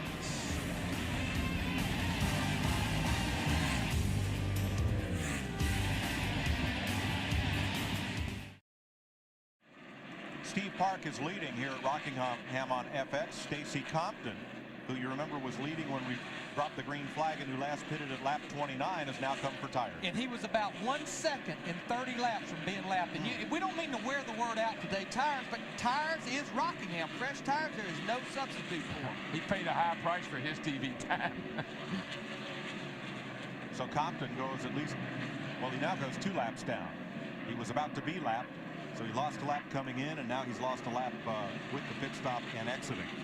Steve Park, one of those 3 Dale Earnhardt Incorporated cars that ran up front at the Daytona 500, and you saw him a week ago Sunday on Fox pounding the roof in frustration because he had high hopes of a 1-2-3 finish for that team. And they had it set up to do, and it just didn't work out. But right now, just to give you an idea, Mike, Park is running around here about 25.8 seconds. They qualified it at 23.4 seconds, almost 2.5 seconds slower than what the qualifying speeds were. That's all directly related to tires and race conditions. Now they've lapped Buckshot Jones and Jason Leffler on the track. They lapped Matt Kenseth on pit road. Yeah, he's caught up to the back of the field now, Park has, and he's putting a lot of people a lap down early on. Remember, we restarted today with 51 laps already completed from Sunday. These guys right here, they have been racing. Ever since they dropped the green flag, it seemed like Michael's low and Bobby will be, Michael's high, Bobby will be low a while, and then they'll swap back and forth, but they can't get away from each other. Yeah, Michael's going to drive about 420 miles. It's still going to be 393 laps. Nobody's going to pass him on the outside, I promise you, going through the corner. Look at the difference in lines here. Labonte low, Waltrip high, and now Dale Jarrett continues to bring Ricky Craven, and right behind them, that yellow car, Robert Presley, restarted 32nd. He's found the high groove and fought his way up to 17th. Good run. I'm impressed with Ricky Craven too, guys. I mean, his car is awesome. Yeah, Craven had to take a provisional. Started this race 41st yesterday. But he's really good right through the center of the corner, up high. Jeff? Yeah, Mike, I just got through speaking with Mike Beam about the 32 car, and he had a big smile on his face. He said his car was a little bit tight, but Ricky was actually pacing himself, trying to make the car work for the duration of this run. They seem very confident down in the tire pit. They just went around Dale Jarrett. Made that look pretty easy. You passed Dale Jarrett at Rockingham. No, yeah, watch him in the center of the, well, we got off from somebody, but right through the center of the corners where he's really fast. Michael Waltrip has gone past Bobby Labonte, and that's a change of 5th place. I think Bobby got tired of it. He said, man, get up here in front of me a while. I'm tired of you following me. You know, you look at Michael, Darrell, you and I was talking about it the other day. You know, and somebody said, last week put confidence in him. I said, Darrell, I think last September, October, when he signed that contract with DEI, that's what put confidence in him. Yeah, he's in his one car. For, you know, when I was in the one car, it worked for me, and I was close to winning a couple of races. This is his one car. Ward Burton battling Mike Skinner. This is back at 26th place as Burton continues to move up through the field. Vic Berggren.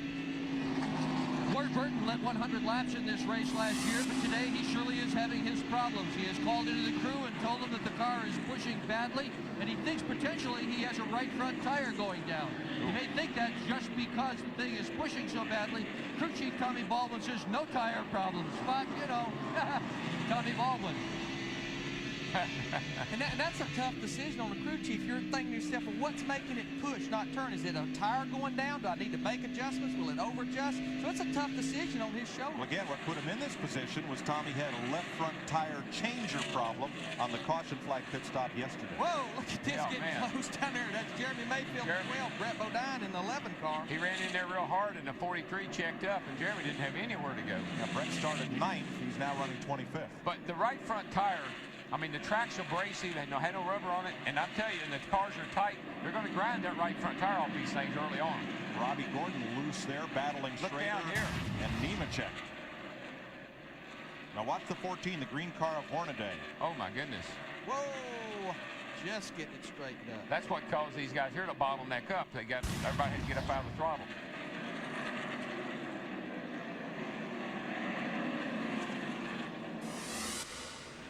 John Andretti in that blue 43 car, he's hunting the high line. More and more cars we're seeing about 75% of the field run at the top of the racetrack. I don't think I've ever seen this many cars running high. You always see a number of them, but I don't think I've ever seen this many cars using this much racetrack. Steve Park now in heavy traffic. He and Gordon about to lap Gordon's Hendrick Racing teammate, Terry Labonte. Let's go to Steve. Well, guys, Steve Park's spotter is a guy named Stevie Reeves who began racing open wheel cars and has a lot of starts in the Busch Series. He's not only calling traffic as Jeff Gordon makes a move, but he's also telling him where the other cars are running. For example, he told him that Michael Waltrip is running the high side. So spotting traffic, but also telling him where other cars are running on the racetrack. Steve Reeves says he'd like to get back in Busch National Racing, but unless a good ride opens up, he won't take a bad one. Boy, this is a place where a leader really gets to, you get so frustrated. You're faster than these guys, but there's no place to pass. You see the 17 car just drove by Steve Park. Now remember, here again, fresh tires. He was on pit road just about 15 laps ago, and he's 3 laps down. He just made one of those laps up, but that just shows you again how important fresh tires are. And you know that Steve Reeves is telling Steve Park, follow that 17 car. He's on fresh tires. He'll bust you a path through these guys. And not only that, I mean, you're sitting there, and you got to be careful as the leader. You got a fast car. You're coming up to lap these guys, but these guys are trying to stay on the lead lap, and they're going to drive harder right now than they've been driving all day, trying to stay on that lead lap. Coming up on Robbie Gordon and then Ken Schrader. And now Leffler has, Kenseth has driven away from Steve Park. Look at Matt Kenseth's last lap speed, 2 miles an hour faster than Steve Park. New tires. And sometimes being off sync at Rockingham on pit stops, it can work to your advantage because of, you know, fresh tires versus old tires. Michael Waltrip has passed Tony Stewart for 3rd. If he don't knock the fence down, he's going to get the lead. He's closing in on these cats pretty quickly. But man, right in the middle of 3 and 4, he's just about got the thing rubbing the wall. Up in the Harry Gant groove. I think he's a groove above that. I think he is. I think you're right. There's the interval from leader Steve Park back to a fast closing teammate, Michael Waltrip. 292 laps to go here at Rockingham. Steve Park, the race leader. Jeff Gordon, Michael Waltrip. Now Bobby Labonte has passed Tony Stewart for 4th. You're watching NASCAR on FX.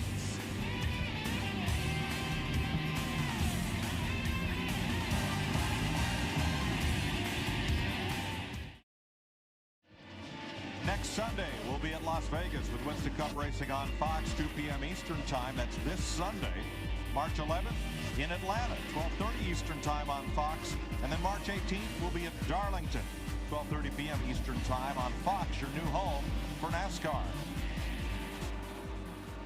Steve Park, Michael Waltrip, Jeff Gordon, the leader. They've had a tough time busting their way through traffic. They have, and it's allowed Gordon. They're all 3 right together there while we were break, but Michael's closed up and caught these cats, and as soon as they get through this heavy traffic, I believe he possibly could go up there and take the lead.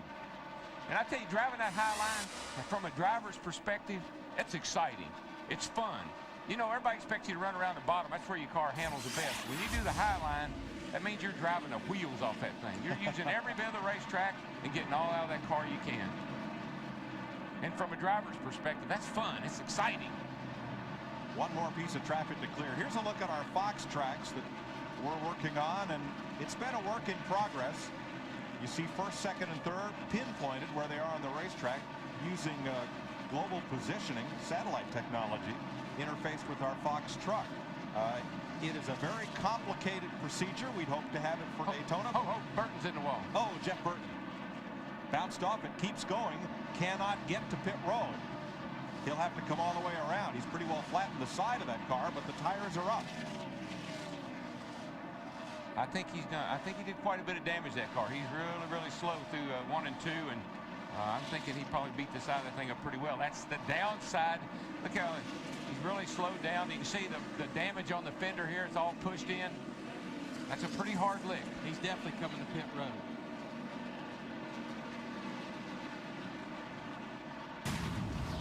Here's another look at what happened to the 99 of Jeff Burton. Well, he got loose. Yeah, he got loose before he ever got to the corner. And then he just did all he could to try to hang on to it. Actually, he hit it harder because he had the thing sliding sideways. On board Ricky Rudd. Whoa, baby. Matt Yoakum. The 99 car is in. This is a heartbreaker for Jeff Burton. They felt like they were the second best car to the 15 on the racetrack. They also told him to try the line that Michael Waltrip is. They were looking at the right side of the car. He wasn't sure how hard he hit, but this will be a 4-tire stop and topping him off with fuel. But a tough break for the 99 cars. They look at the car. You can see the dejected guys as they go back over the wall. 22-second pit stop for Burton, but he lost a lot of time coming around the track slowly. After he hit the wall, he could not get directly to pit road. Well, he lost time on the racetrack by running slow. This pit road starts almost coming off turn 4 and ends going on to turn 2. And you have to run 45 miles an hour while these guys are out there running 150 miles an hour.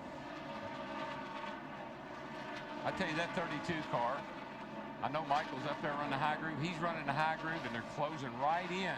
32 cars closing right in on the leaders. Ricky Craven is up to 6th place. And man, started so far back, so he just has an awesome race car. Second place battle, Michael Waltrip inside of Steve Park. Come on, partner, teammate. Second Give me some place. room. Now Park somewhat mirrors Waltrip's line. Oh, I'm telling you. Slip sliding away, baby. Bobby Labonte, though, has closed right up on them. Yeah, Bobby kind of went to school. Everybody goes to school on it. If you get past, you kind of watch what the guy did, and then you try to emulate that as you go along, and that's what Bobby's done. He's moved up, and he's running a little higher and making better time, too. They have a big gap back to 5th place Ricky Rudd and then 6th place Craven. Man, it's like the old days. We used to come here back old days, and we'd smoke the tires, slide them cars in the corner, have that back end hung out, clicking that bumper along the wall, running right up next to it. That's the way it was back when... When were the old days, Carol? Well, that's when me and Richard, Dave, Cale, Buddy, Bobby, Don, and all of us. Well, hadn't been that long ago. Look at Craven. He's picked up 35 positions from the start of this race. Robert Presley, a 19-spot gain. Rusty Wallace, who had his worst qualifying run ever here, has picked up 17 spots. So has Kevin Harvick. Marlin, Skinner, Strickland, Hamilton, Blaney, and Elliott Sadler among the big movers forward in this race. Buckshot Jones has just made a pit stop in the Petty Dodge. Let's talk about pit stops and strategy. They've run about 60 laps on these tires since we restarted on lap 55. Now, they can run 90 laps on fuel, but nobody, I don't think, will try to go that. I'm going to say it won't be long before we see some green flag stops, and it's monkey see, monkey do. One of the leaders come in, you can't be far behind it, give up that time on fresh tires. Saturday in the Busch race, we did see, now those cars are 100 pounds lighter, but we did see one driver go 104 laps. Well, I'm not going to argue with my crew chief. He tells me to pit, I'm going to pit. But as long as I'm making pretty decent time and I'm not just dead stop, I'm going to ride her until she runs out of gas. Bobby Labonte tracking Steve Park. That is now 3rd and 4th place behind Jeff Gordon. Let go of me, Larry. That's just what I would do. I bet if I offer you 4 times, turn him down. Fellas, leave the beating and banging to the racetrack, will you? He's over there shaking his head. I said, well, that's just, you know. Now, if I was real bad loose, I'd be wanting to come on in. Yeah, watch these two, the two cars here. Look how much faster Bobby Labonte is. And now that's the interval, one to the other. 0.3 of a second I back. didn't think he was going 315 mile an hour. Closed it down to 0.28 of a second back from Steve Park. We're experimenting with this, folks. And I think definitely what's happened here, I don't think necessarily Bobby Labonte's car's gotten that much better. Steve Park's car is starting to go away. It's not handling near as good as it was, say, 20 laps ago. I think he overcooked his grips when he was trying to keep Michael behind him. That's a technical term, folks. Yeah. Casey Atwood is on pit road, so is Todd Bodine, making their first stops of the day under green. First stops of Monday, that is. We're at 122 laps.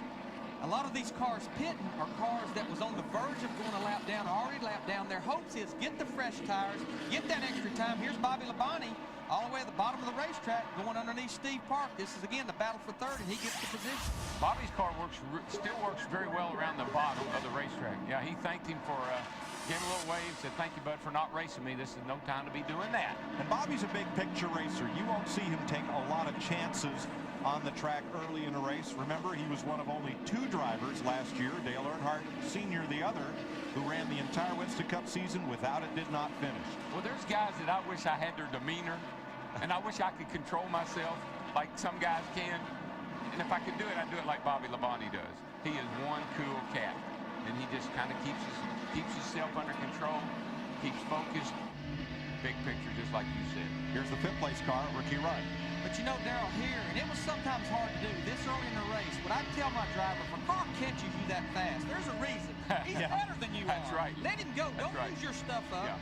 Yeah. Ken Schrader is in, so is Rick Mast and Mike Skinner. Matt? 36 car into his pit box. 3 rounds of wedge in the 36. They clean off the grill, 4 tires, and he's down and away. So green flag pit stops continue, and they will shuffle the field here somewhat. There are 3 rounds of bite. That means they put that wedge in. He was pretty loose. That's well over 1% of additional wedge added to that car, and that's a lot. And that's changing the wheel weights of the car, make the car tighter, put the weight on the right front and left rear. Park's on pit road. Steve Park along with Robbie Gordon and Ricky Craven. Jeff? That's right. Ricky Craven's in, and his crew go to work, change the right side tires. Don't see any chance adjustments yet. Like I said, he was coming through the field pretty good. He must be happy with his car because I see no adjustments. A little trouble with the jack man on the left side. And Ricky Craven's down and away. Back to you, Steve Burns. Steve Park, right side tires are already on. They did make a chassis adjustment to the right corner of the car. Left side tires are on. Steve Park is away. Sterling Marlin is in, so is Jimmy Spencer, Rusty Wallace, and Elliott Sadler, and Ward Burton. Jeff Gordon, Bobby Labonte, Michael Waltrip, they've got to get in here soon because 2 of the top 6 cars is already committed. Here's Gordon on pit road now. Oh, and he and Hornaday collide. Kurt Busch is also in. Matt? 40 car also in, making an adjustment with the wedge range already around the left side. 4 tires to call for just about everybody down here because tire wear. It's old Rockingham just chewing things up. Ron Hornaday also on pit road, as is the Blue Deuce of Rusty Wallace to Dick Berger.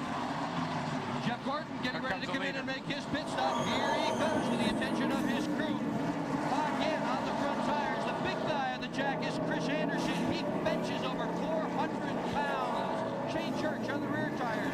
Jeff Craven is your gas man. These guys are among the very best in the business. One can in, the toss back. They're waiting for the rear tire. Off he goes to that. The best car on that last run was Michael Waltrip with the 15 car. He did not want to make any adjustments at all. He said the car is perfect. Just 4 tires of fuel. He tries to win back-to-back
miles an hour where Dick Bergeron's waiting on him. And Ricky Rudd on his way down pit road. He had an electrical problem yesterday. They just basically have turned off his helmet air conditioning system to resolve that problem. Rudd comes sliding to a stop. Nice stop, stopped right on the marks. Crew now going to work on that race car. He is not running as well right now as he had been yesterday. They're going to try to adjust that car a tad for him. Good stop so far, changing the cam. Ricky Rudd, last man to finish. Rear tire changes, there he goes. During this sequence of green flag pit stops, Michael Waltrip, Bobby Labonte, and Ricky Rudd each led this race. And a lap ago, Kurt Busch bounced off the wall between turns 1 and 2. I'm just going to tell you, the whole right side of his car is banged in. For the lead now, we're back to Steve Park and Jeff Gordon fighting for the lead. And I think Park wore his tires out a little quicker than Gordon did, and Gordon was able to get by him. But I think on fresh tires that Steve's got a faster car. For Gordon, the 24 car, he got trapped behind. Brett Bodine in the 11th car allowed Steve Park to keep that lead. Now he's going to pull it to the bottom through 3 and 4. Kurt Busch is on pit road. You can see the right side is pancaked. Pancaked? Yep, pancaked it against that wall. He pancaked. Yeah, that's another technical term. Yeah. Dick? Now Kurt Busch comes to a stop. The nose of the car is also damaged. That happened yesterday very early on in the race when he had contact with Michael Waltrip. This will be a long stop because in addition to changing the tires, they are trying to pull the sheet metal out from the car. Finally, the right sides are done. No jack on the left side yet. Slow on the jack coming around. This is going to be a long stop. It will hurt him tremendously in terms of track position. Kurt Busch gone. That's Darrell has pancake there in flat as on. I thought maybe his early morning start and he was still eating their breakfast or something. Whoa, look at that. Yeah, that was when Ron Hornaday kept Jeff Gordon way out to the outside. Yeah, look at Gordon. He's all the way out against the wall, and Hornaday ain't giving him any room to get over.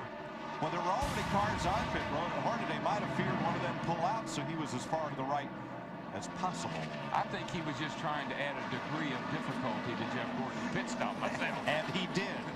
All right, we've cycled through green flag pit stops, and now Steve Park and Jeff Gordon are the front runners, with Michael Waltrip, Bobby Labonte, and Ricky Craven 1 through 5, just about where we were before green flag pit stops. We'll be right back.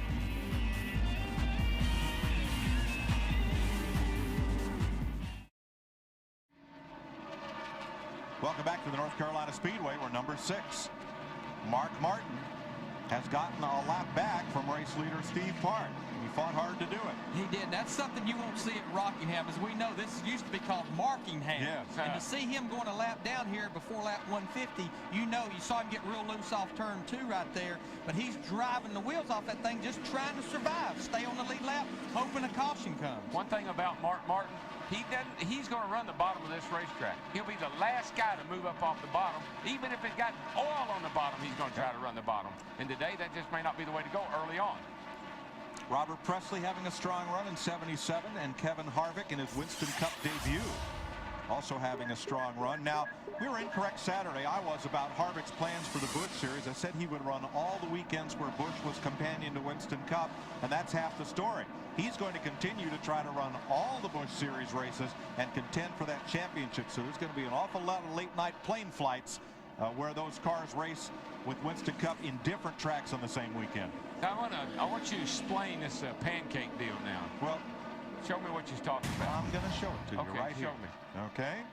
Here he comes riding off into the corner. Yeah. Whammo. That's a pancake? Pancakes it. Racetrack just wasn't wide enough. No, that's all. You sure it wasn't a waffle? Wall got in his way. No, the wheel is a waffle. Oh, there's the waffle. Dick? Well, this is your waffle wheel right here that came off the right side of Kurt Busch's car. Look at this. This is wall that he has got stuck between the wheel and the tire itself. The actual rim itself is bent down in. It's amazing this thing held air long enough for him to get back in the pits. All right, one thing I want to explain right here that we can talk about right here. You see 2 valve stems on this. Why has it got 2 valve stems?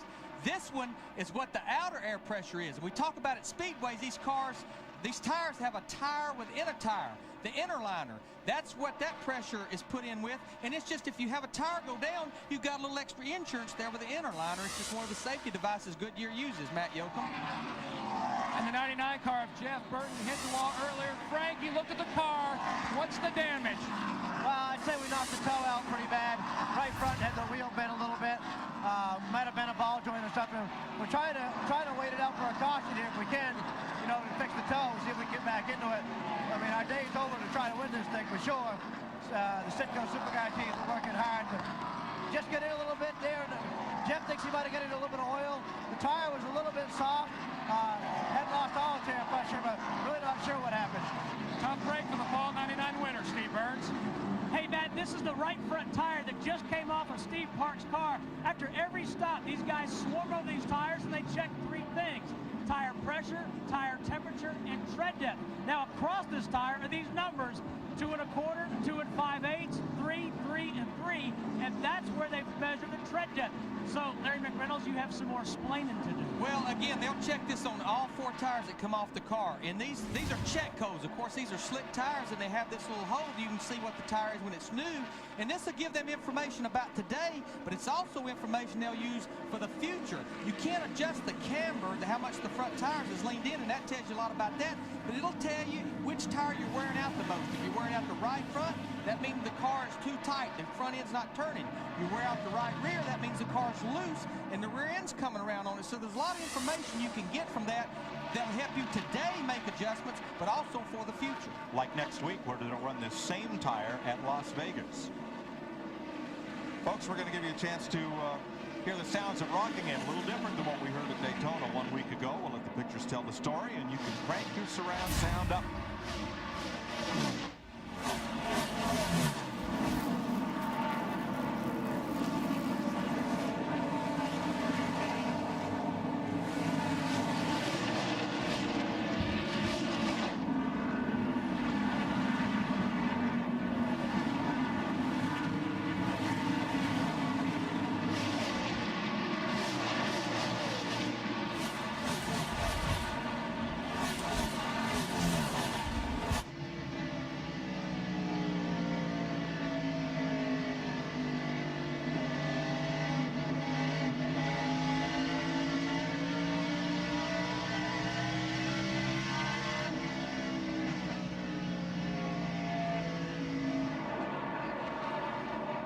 240 laps to go in the Dura Lube 400 at Rockingham. Stacy Compton, who's off cycle or out of sequence with the rest of these teams, has just made another pit stop under green. That sound was Hornaday. That little and he's pedaling that thing, trying to get it to hook up, come up off the corner. Pancakking, pedaling. And there's 2 things you have to drive a car with at Rockingham: the steering wheel and the throttle pedal. Right. That's exactly right. I'll tell you, a fast car, boys, is that 32 car. I've been watching him. I've been clocking him. He's a little quicker than the leaders. He's back there. He's at the line right now, and he's coming on the lead fast. He's got something the leaders don't have to deal with right now. He has no lap traffic. He's got free racetrack in front of him. Ricky Craven started 41st. By the 95th lap, he was up to 12th. The 114th lap to 6th. 20 laps later, he was in 5th, and now he's in 4th place. And his car, I like his car better than I did like even Michael's. He's running the high line, but it looks like he's driving the car around the turn. Michael was sliding his car around the corner. Ricky Craven looks to me like he is controlling the way his car goes around the corner. Craven's last top 5 finish was back in 1997. Remember, he's been off the circuit due to injuries for quite some time. 156 laps in. 236 to go. You're watching NASCAR on FX.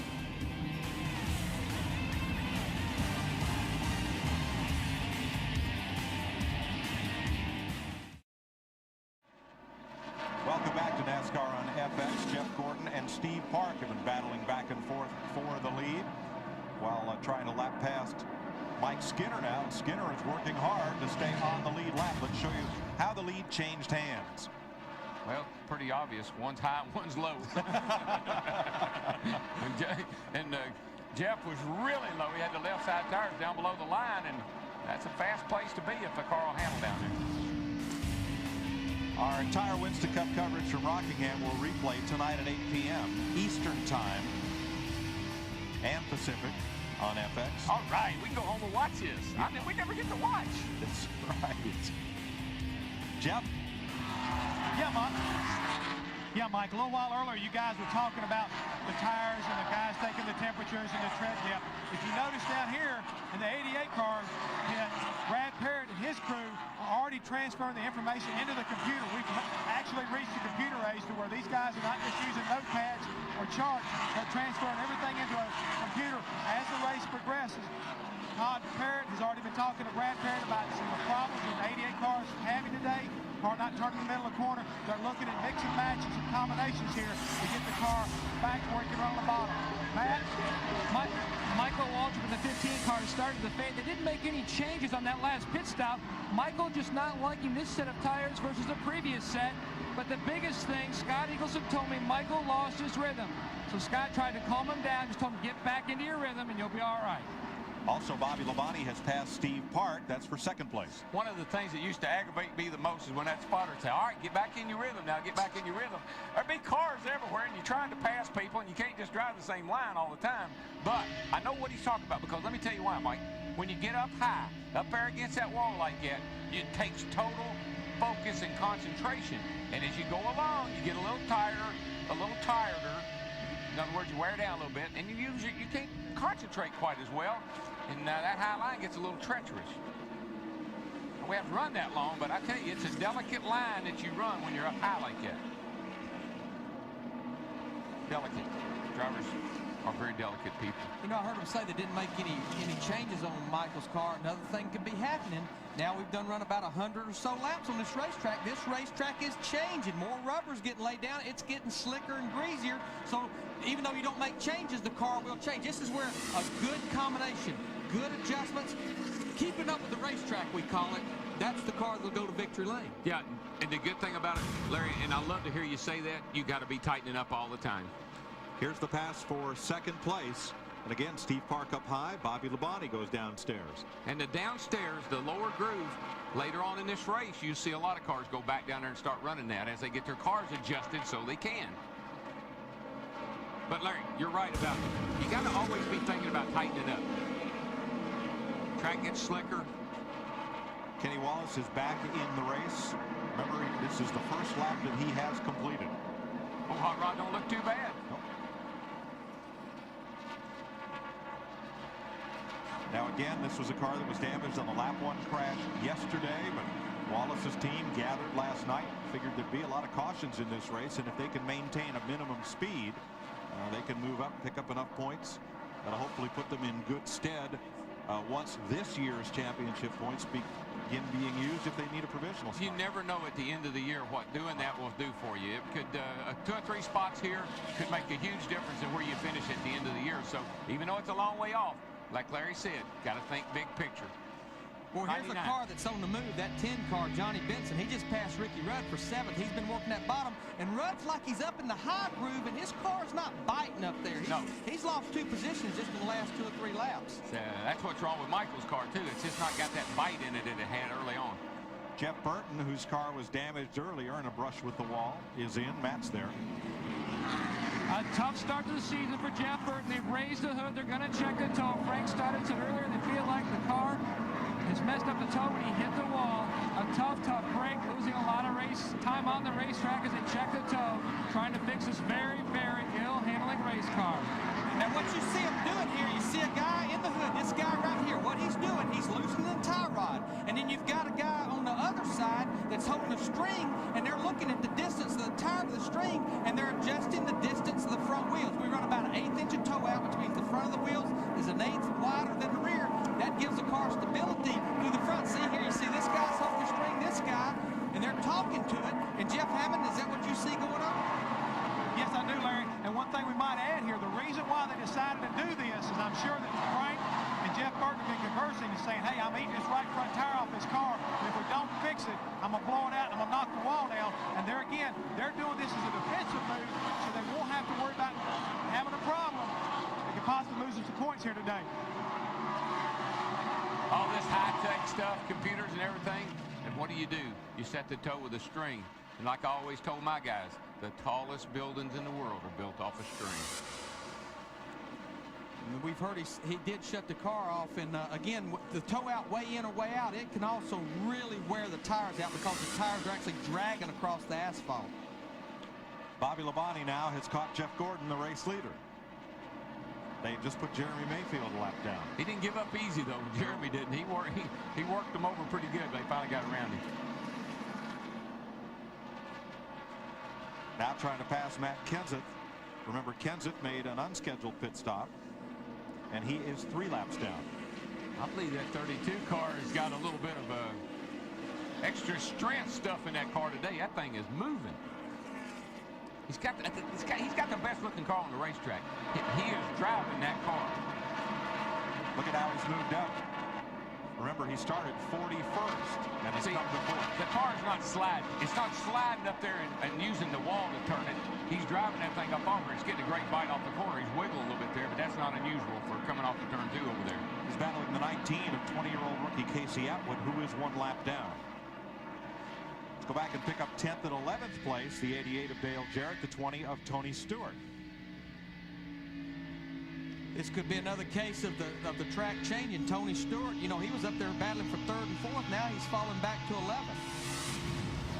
I believe Tony may be taking it easy. I don't think he's working that hard right now. Got past Jarrett there 1 lap ago by sticking it on the bottom. And look how, you're talking about on the bottom. We talk about how high these guys are up against the wall. He had their left side tires down below the white line. That's usually the sign your car handles very, very good when you can drive it off the corner like that. Up front, Jeff Gordon and Bobby Labonte keeping very close contact as they try to put a lap on Jimmy Spencer. And look at that.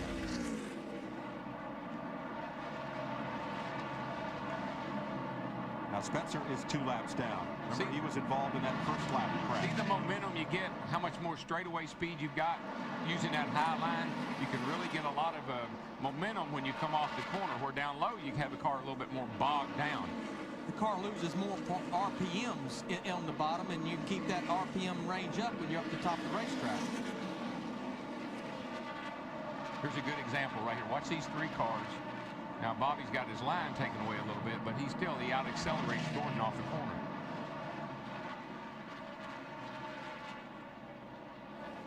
So Bobby Labonte leads for the 2nd time today. Jeff Gordon has already led 2 laps of this race in. We'll be right back to the Rock.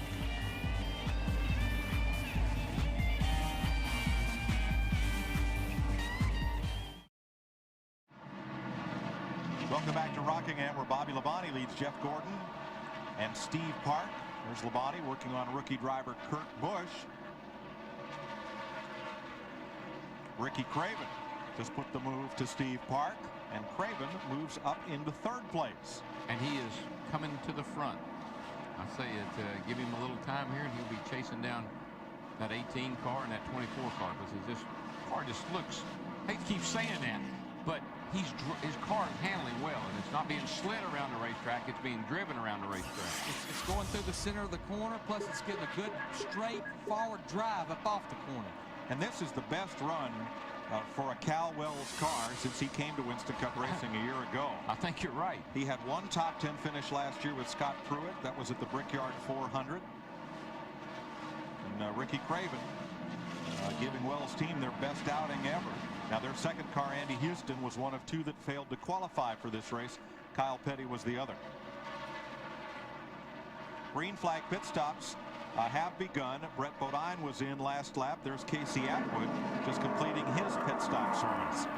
And I know it would sound crazy to the fans at home because we've got over 200 laps to go, but Rockingham has always had the knack for having long green runs. And what you'll do, you'll start figuring out, all right, I got 200 laps to go as a crew chief. I pitted about 55 laps ago.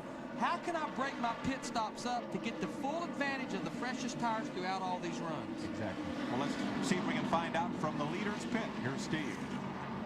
Guys, remember on that last pit stop on or about lap 132, Bobby Labonte asked for less air pressure on the left side tire because he was tight. Well, he has now radioed Jimmy Maycar and said, when we stop next time, don't touch a thing. The tire pressures are perfect. So all they'll do is put on 4 tires and take gas. No adjustments next stop. Watching Jerry Nadeau's number 25, 15th, and Ward Burton in the number 22, 16th. A couple of guys I thought would have really good runs today. We keyed in on Burton there at the start of the race. Thought he was going to be a factor, but he's been struggling just a tad through the middle part of this race. And Darrell, it's interesting hearing them drop the air pressure in the left side tires there. You know, with a radial tire, they don't change size with air pressure. They change spring rate. That's all the tire is a spring. And 1 pound of air will change the rate of that tire about 10 or 12 pounds. And so what they've done, they've made the left side of the car think it's softer and get more bite into the racetrack through the corner. What they're trying to do is grip up those left side tires. You can only go so low on the right. You overwork the right sides and bust the sidewall, but you can go way, way on down, probably, what, 18 pounds in the left side tires here. Just enough to say it's still got air in it. They look like drag tires. Here comes Bobby Hamilton into this battle. The number 55, the Andy Petrie car. Remember, this is 15th, 16th, and 17th place.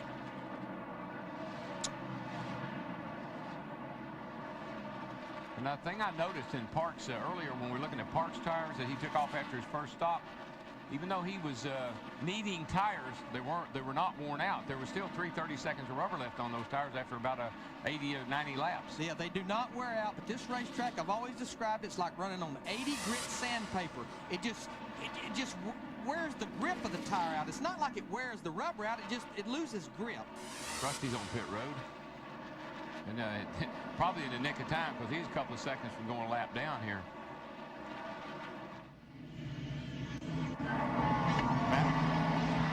The two-car Rusty Wallace on pit road. He was complaining earlier that his car was very, very loose. They made a lot of adjustments on the previous stop.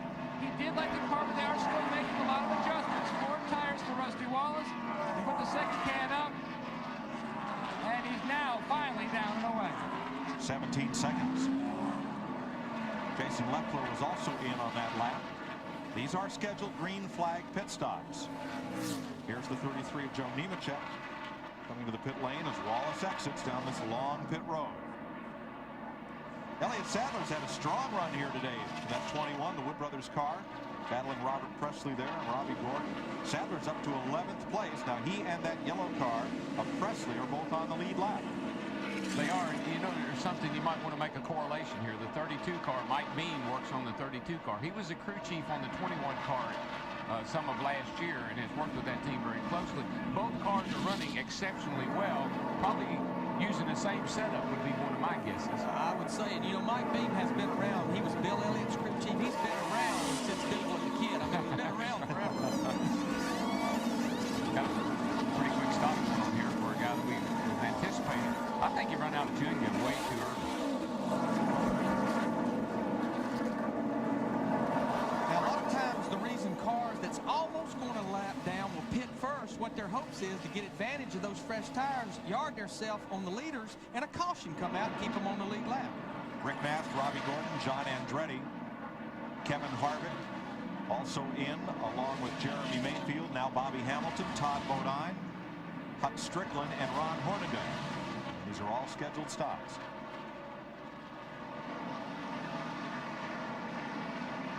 Seems like in some of these cars, I'm watching the 15, the 28, the 40 of Sterling Marlin. These guys seem like they really are stronger at the end of a run than, say, Gordon or Park is. They seem to have a little bit better last 15 or 20 laps in their runs. They seem to be a little bit better, those guys do. And what they probably did, Darrell, we talked about it earlier, maybe they took care of their tires a little better when they was fresh. Here's a fellow we've not spoken of much, Sterling Marlin, but he's had a great run going, 5th place right now. The reason Robbie Gordon's shooting past him is that Marlin has not made his pit stop while Gordon's on fresh tires. But look at his run from 16th place at lap 40 on up into the top 5. Yeah, he's closing in on Steve Park. And his car is handling very well around the bottom of the racetrack, which is, at this point in time, not a bad place to be because all of them seem to be up around the top. 4th place battle here. 2 distinctively different lines. Shorter around the bottom, but you get the momentum and the run off of the turn. And Darrell, when your car works that good on the bottom this late to run on tires, that means you've got a pretty good race car. Pretty good hot rod. It won't work like that down at the bottom. Pretty good hot rod. Here comes Benson in. Jerry Nadeau, Johnny Benson, Mike Skinner, Jimmy Spencer making pit stops. Now this is when I am not envious of the crew chiefs, because as long as the fast cars stay out, here we go. Look at Ward Burton's. Man, That's called he's got 4 feel-goods on there. Them tires feel real good. You can just see Ward's cape with the big S on it flowing in the wind Gordon behind them as he shoots on through there. And this battle for fourth place rages right on. I mean, he's already put a third of a straightaway on these guys just with those 4 fresh tires. It just shows you how much it means. Darrell, do you have to drive real defensively? You're battling for fourth place, and you know all these fellas are flying through here on stickers. This is when you really rely on your spotter. You got to have that spotter to tell you that guy's on 4 tires, fresh tires. Get out of his way, he'll run over you. See how quick he closes in on him, how quickly? But you got to move up out of the way or he'll run into the back of you accidentally. Kenny Schrader's got fresh tires as well as he and Rusty Wallace move on past number 40 Sterling Marlin, the fourth place car. And what's going on with our top 6 or 7 cars? Just like 70 laps ago, whoever commits, the other one's going to be right with them. We got one that's committed. 24, here they all come. All of them's coming. 24, 32, 1. Gordon, Craven, and Park are in. They're going to be joined by Terry Labonte on pit road and Robert Presley. Bobby Labonte did not pit, but I bet you in a lap he'll be in here. You know, he was the last one to pit last time when the leaders came in. He stayed out. Jeff? Yeah, we're down there in 32 car pit. Ricky Craven had a little trouble on the left rear. They were really good on the right side, but had trouble on the left side. He's out of the way now. Dick Berggren.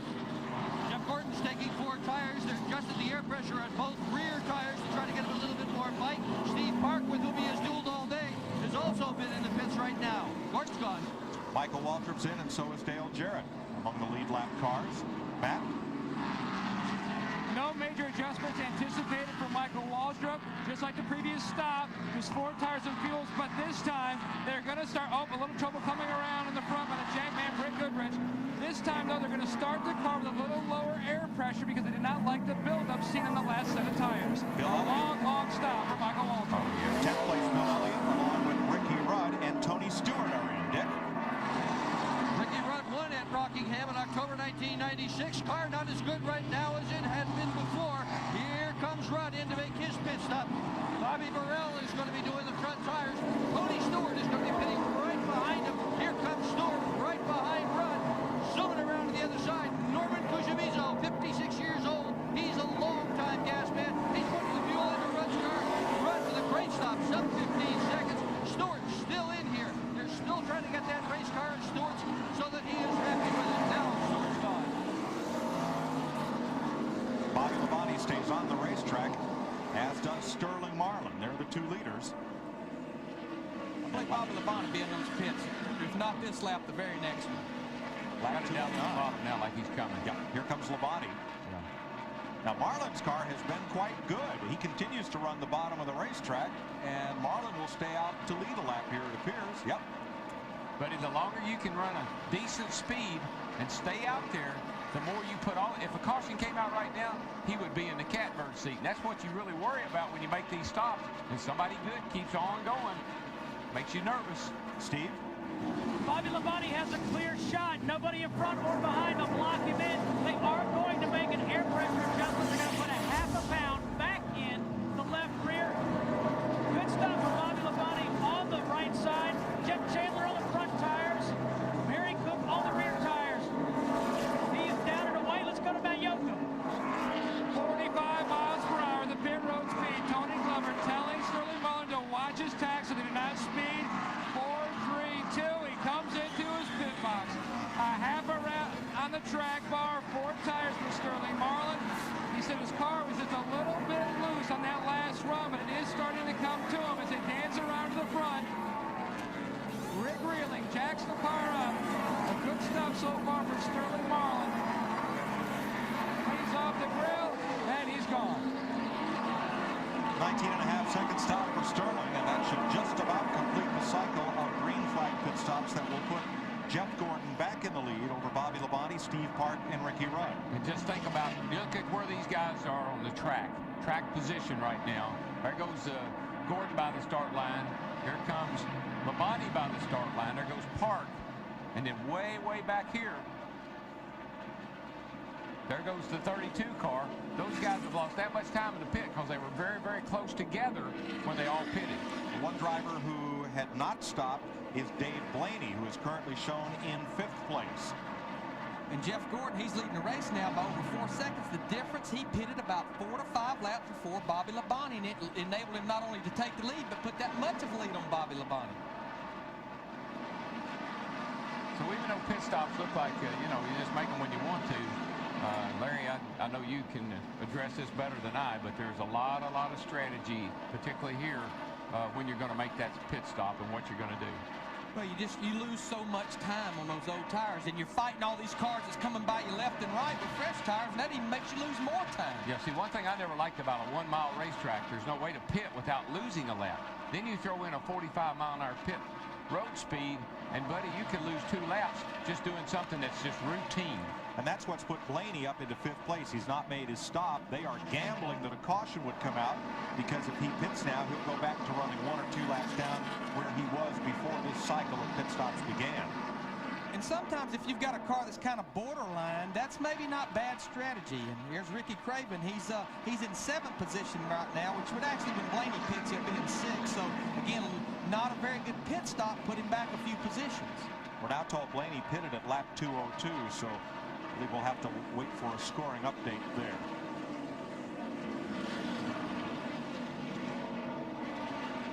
The more the cars come in and make adjustments, the more they'll start to run back down around the bottom of the racetrack. 177 laps to go. We've completed the 2nd round of green flag pit stops. Jeff Gordon is our race leader. Bobby Labonte's in 2nd, Steve Park, Ricky Rudd, and Johnny Benson.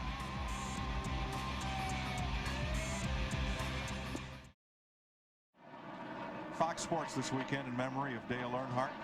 We've now completed 222 laps of 393. There's your leader, Jeff Gordon. Bobby Labonte in 2nd, Steve Park, Johnny Benson, Ricky Rudd are the front 5 after the 2nd round of green flag pit stops. And here is Dave Blaney, number 93, being passed by Ricky Craven. This is for 6th place.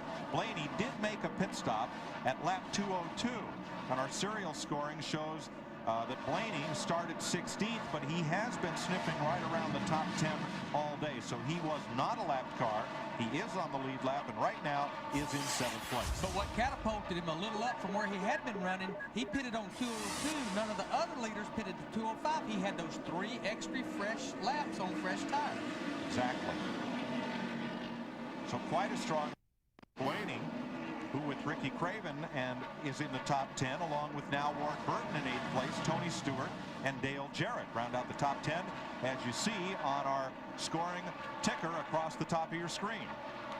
A lot of cars, Mike, have made the right adjustments, and now instead of everybody trying to fight up there to be in the high line, you notice more and more cars are starting to get them hooked up around the bottom. That's air pressure wedge and the track change. Nobody wants to run high. Scares you to death to be up there. It's fun, but you know you can get in the fence real easy. Looking at 5th place Ricky Rudd and the line that he is using at this stage of the race.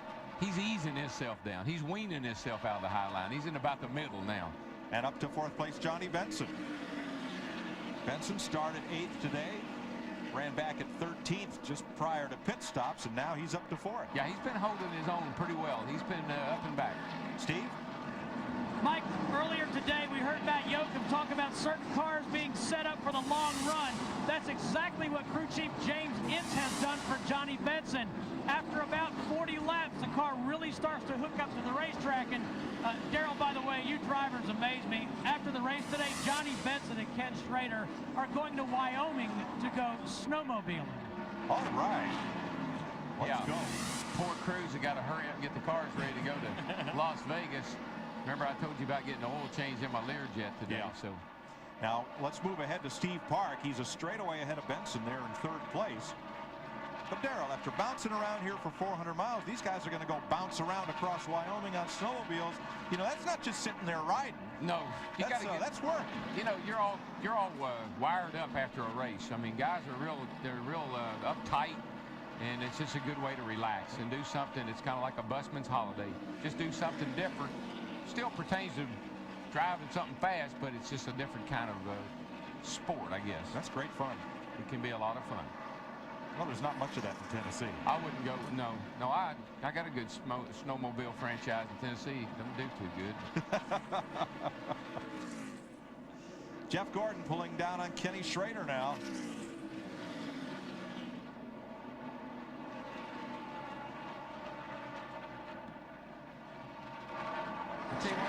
We got cars everywhere. Schrader going 2 laps down. Now, Sterling Marlin was in the top 5 before he had that long pit stop. He's now back to 12th place, and look at the time he's lost to the leader. Well, he had a long pit stop, but he was one of the, unlike Blaney, opposite of Blaney, he was one of the last ones to pit and kept giving up that time. Matt Yoakum, what was your thinking there? Well, they're just trying some different strategy here, Larry. Just trying to get that car up there. Just trying to end this week on a very good note. A week that's been very difficult for everyone, especially Sterling. He received death threats earlier this week.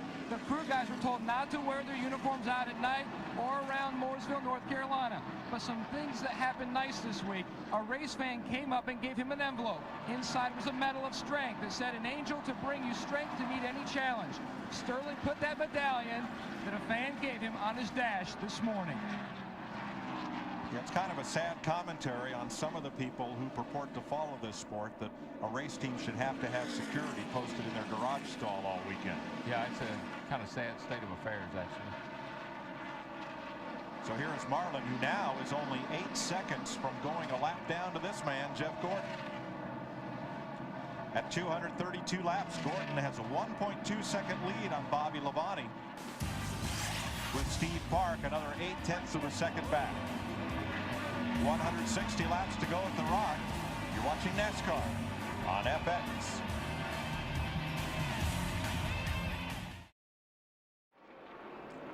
The flags at half-mast here at Rockingham, honoring Dale Earnhardt. We just weren't meant to race yesterday. 39 of those 51 laps yesterday under caution, and as soon as NASCAR President Mike Heldon pulled the plug and called the race, the rain stopped.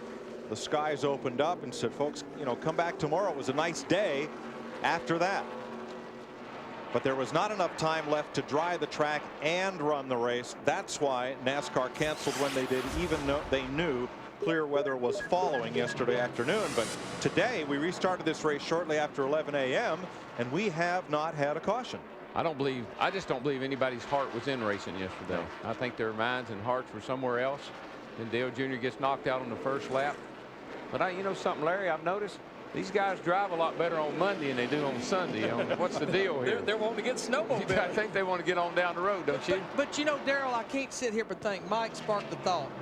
Without a caution since lap 55. That's almost 200 laps ago, an hour and a half. Yeah. They don't have timeouts. They don't have halftime. These guys are out there running 150 miles an hour without stopping. They get a little 13-second break about every 60 laps, but they got to keep thinking and they got to keep going. Anybody that don't think they're an athlete, they need to watch it closer. Oh yeah, these guys train, they work hard, they watch what they eat. These guys, they're professionals and they're athletes, and I've argued that for 20 years. Bobby Labonte chasing Michael Waltrip there. Now Jeff Gordon has just put Michael 1 lap down, and here comes Bobby Labonte. Steve? Mike, a couple of things. They are already talking about what they want to do on their last pit stop, but they're also looking ahead to next week in Las Vegas. In the offseason, crew chief Jimmy Trouble, Maycar. turn 2. One car has hit the wall and spun.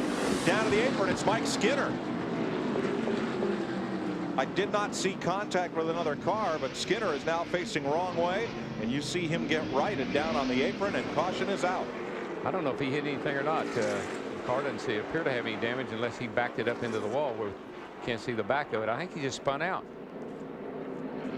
It is the first caution of today. Third caution officially of the race. Now, that little damage on that left rear right there would tell me that he might have got some help. Well, let's see. This is over in turn 2. There you see Skinner, the 31 car. He just got loose up in the high groove. Damage was from something happened earlier. Now here comes Jeff Burton along on the apron. And he says, whoa, where'd he come from? That's a little bit of damage that he got there on the left rear. He didn't get help, but that's where he got his damage from. On board, Mike Skinner. She did a little wobble. Did that little wobble, and as he tried to correct it, around she come. Very lucky he didn't hit anything, or anybody didn't hit him no more than Jeff Burton did. And pit road will be busy. It will be. And I tell you, a lot of guys were glad to see this break. They needed to talk to their pit crew. They need to talk to crew chief, say, man, we got to make some major adjustments. Can't do that up under green. We've got 20 cars on the lead lap. Now, all that can pit this first time is lead lap cars. And here they come. It looks as if everyone on the lead lap will pit.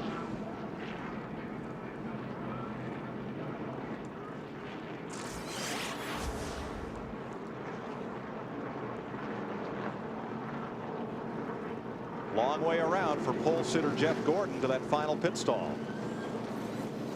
Matt. And now the 40 car on pit road, 4 tires.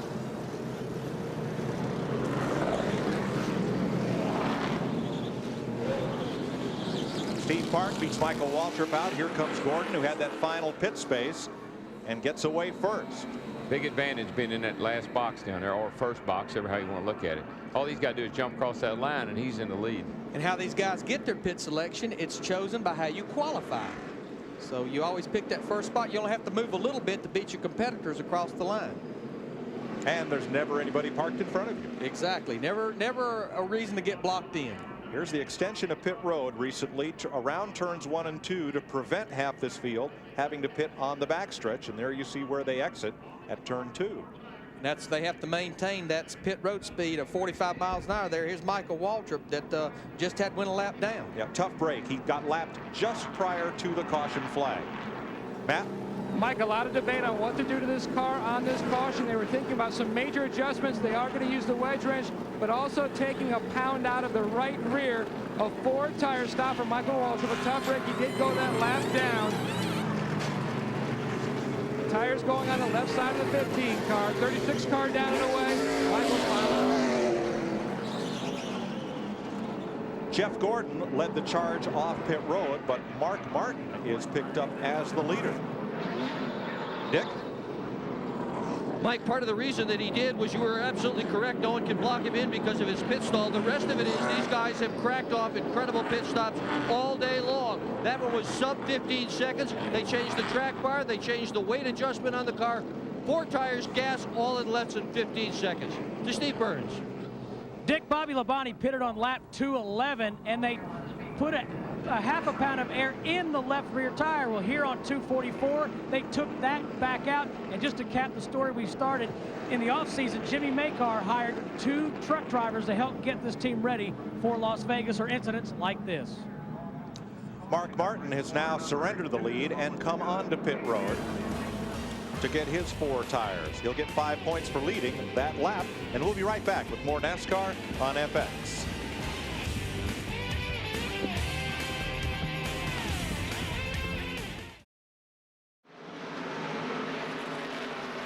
We've just gone back to green. Jeff Gordon takes off. Jimmy Spencer tried to get a lap back without success. Steve Park is second. Bobby Labonte third. Ricky Rudd is fourth. Tony Stewart fifth. Johnny Benson sixth. Ricky Craven seventh. Then Dale Jarrett.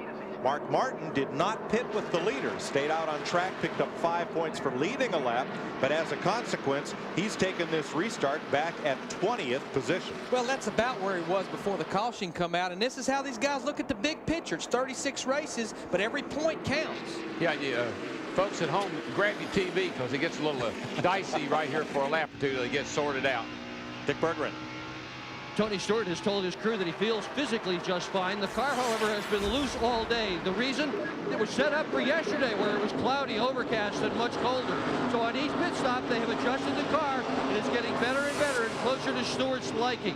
He's in 5th spot right now. He could be a threat to win this thing, Mike.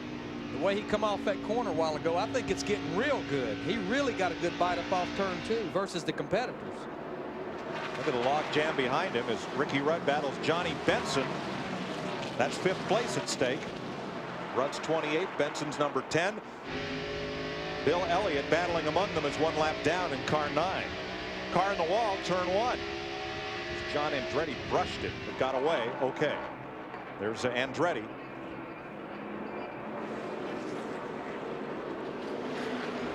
He was actually still on the lead lap. Of course, now he's shown in 20th. Yeah, there's the evidence of Andretti's dodge. Look at the upper right corner of your screen. There's Andretti going off into turn 1, just there in that marbles and just runs out of racetrack, Darrell. Yeah, they've been a lot of cars were running up there earlier. I think it's they've moved down a little bit, and it's caused the top of the track to be dirty with the sand and the rubber and the grit and everything. But I'll be with y'all a little bit here as soon as they get sorted out. I got to keep my eye on these guys. There are a lot of drivers that wish this track was a lane or two wider than it is about this stage in the race. There's Dale Jarrett right in the pack, battling hard against Ricky Craven. 7th place, Jeff. Yeah, Mike. 88 car pit when Dale Jarrett came in. His car was just a little bit on the tight side still. And Steve Allen, the gas man, took one round out of the left rear. They said if they could get the car away, free up a little bit more, that it felt like Dale could try to make a way up through the pack and be a force to contend with before the end of the day. Now, Bill Davis's 2 Dodges are right in that battle. There's Dave Blaney, 93, and Ward Burton, 22. That's 9th and 10th. They're back in this race now with that caution, bunching them back up. And another Dodge, Sterling Marlin, is right there with them.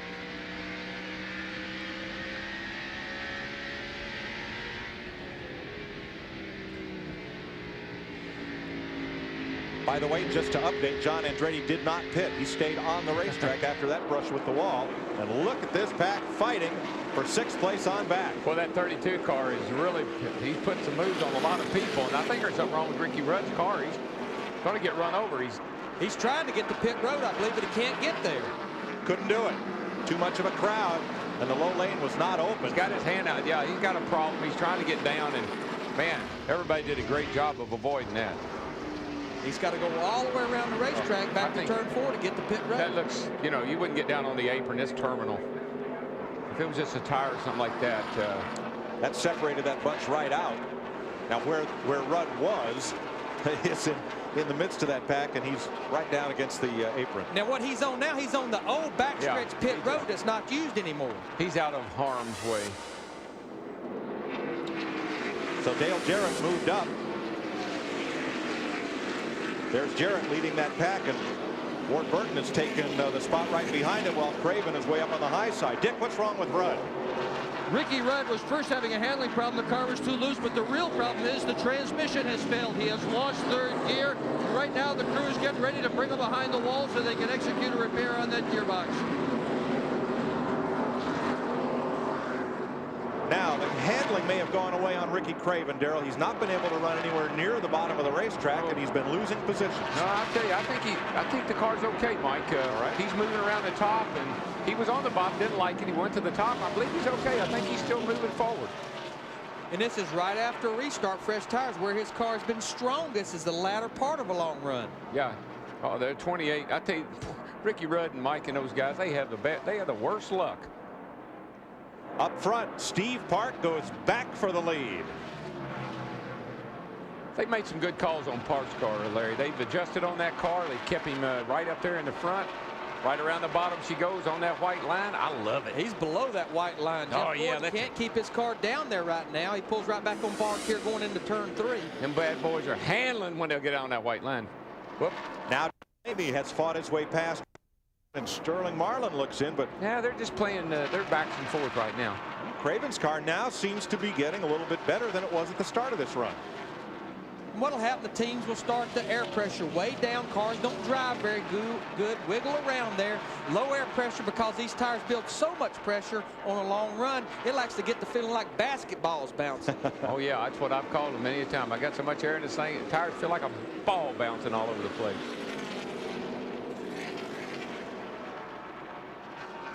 Sterling Marlin's right there. So is Robert Presley in that 77 part of that group. You know, I just noticed that 77 car is in the hunt. The 33 is a lapped car, Nemechek, and there's Presley right in this battle as they fight for 7th place on back.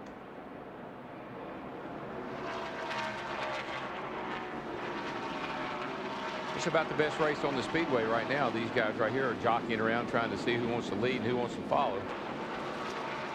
I believe if there was a guy on the racetrack that was looking for a caution, it was that 22 car of Ward Burton, because again he showed so strong yesterday, had to start at the back, and now he's done moved his way back up to 7th position.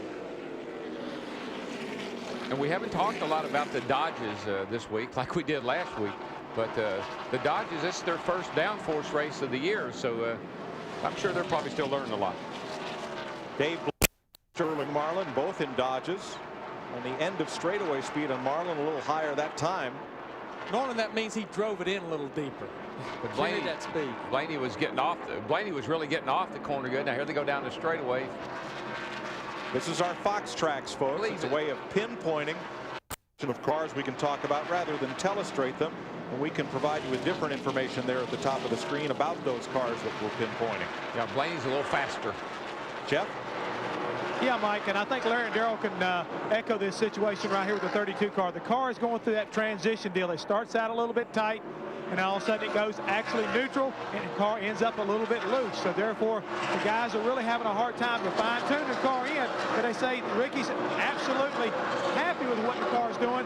If it would just be a little bit more consistent, a little bit quicker at the start of the run. Trouble on Mark Martin. This is not a scheduled stop. He stopped right at the end of that caution.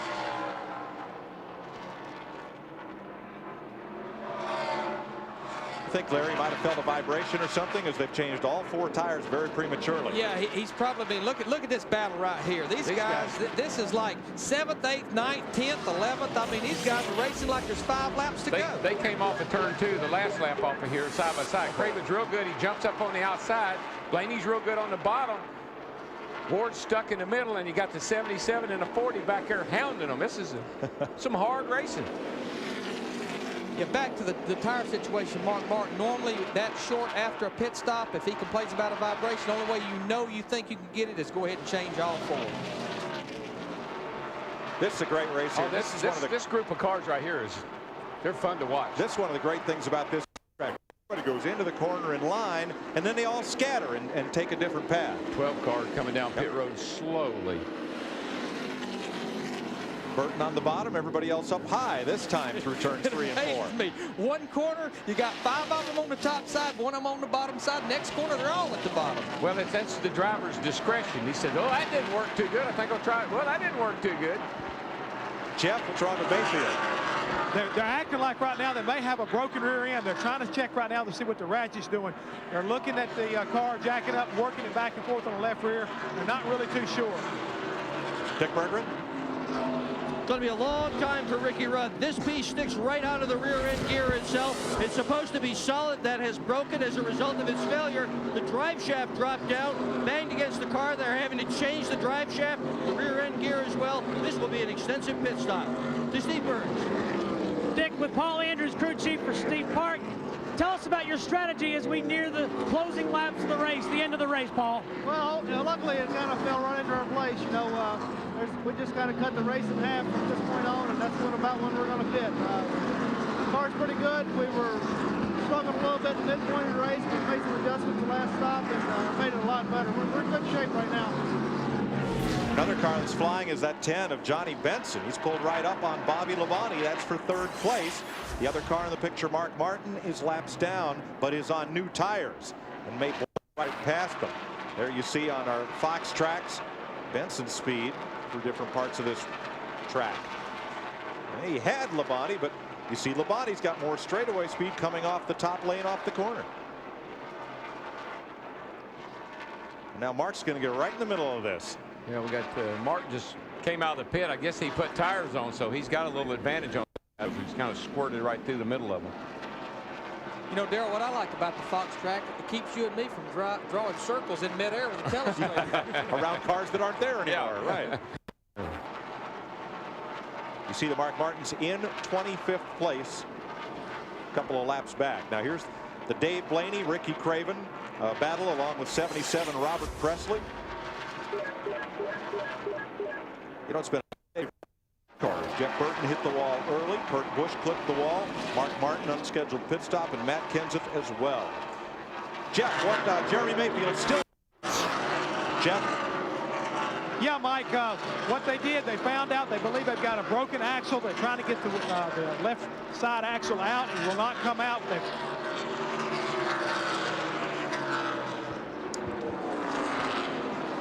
Mark Martin called in. He thought he had a vibration, a loose wheel. When they brought the car in, every time they checked the pressures, the tires were not equalized. Now they think he might have had a wheel weight come loose or come off the car, which gave him the vibration, but it has cost him dearly. Now 2 laps down. That's what I was talking about. One thing about a 1-mile racetrack, you got to make a pit stop unscheduled like that, you're going to lose 2 laps. Steve Park comes up to lap rookie Kurt Busch. 116 laps to go, at least one more pit stop. You're watching Winston Cup Racing for Rockingham on FX.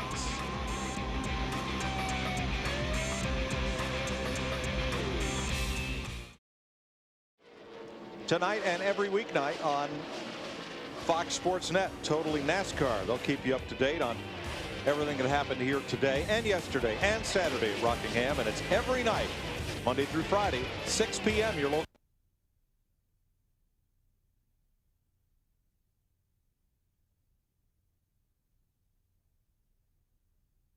By 3.5 seconds. Johnny Benson is third.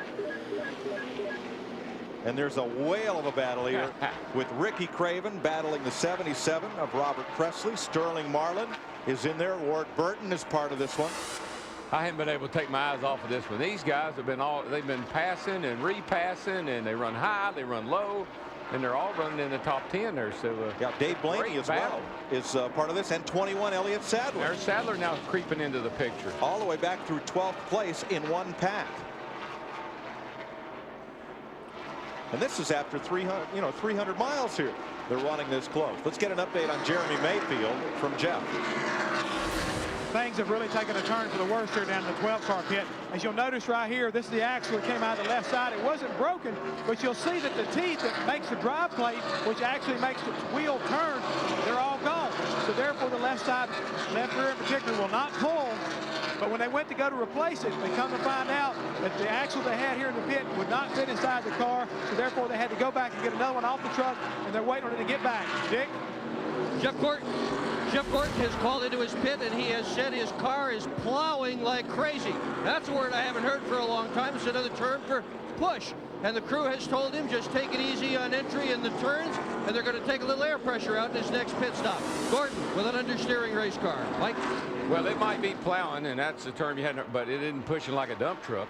And that's a word. It doesn't get any worse than that. Pushing like a plow. Pushing like a plow. And that's characteristic of Rockingham now. You know, we're 300 miles into this race. Rubber's getting down. And no matter what characteristics your car has, as the rubber gets down, the car like it turns worse and worse and worse. Yeah, this track, if the folks at home, I don't know if you can tell it or not. We started a race after it had been all the rain and everything.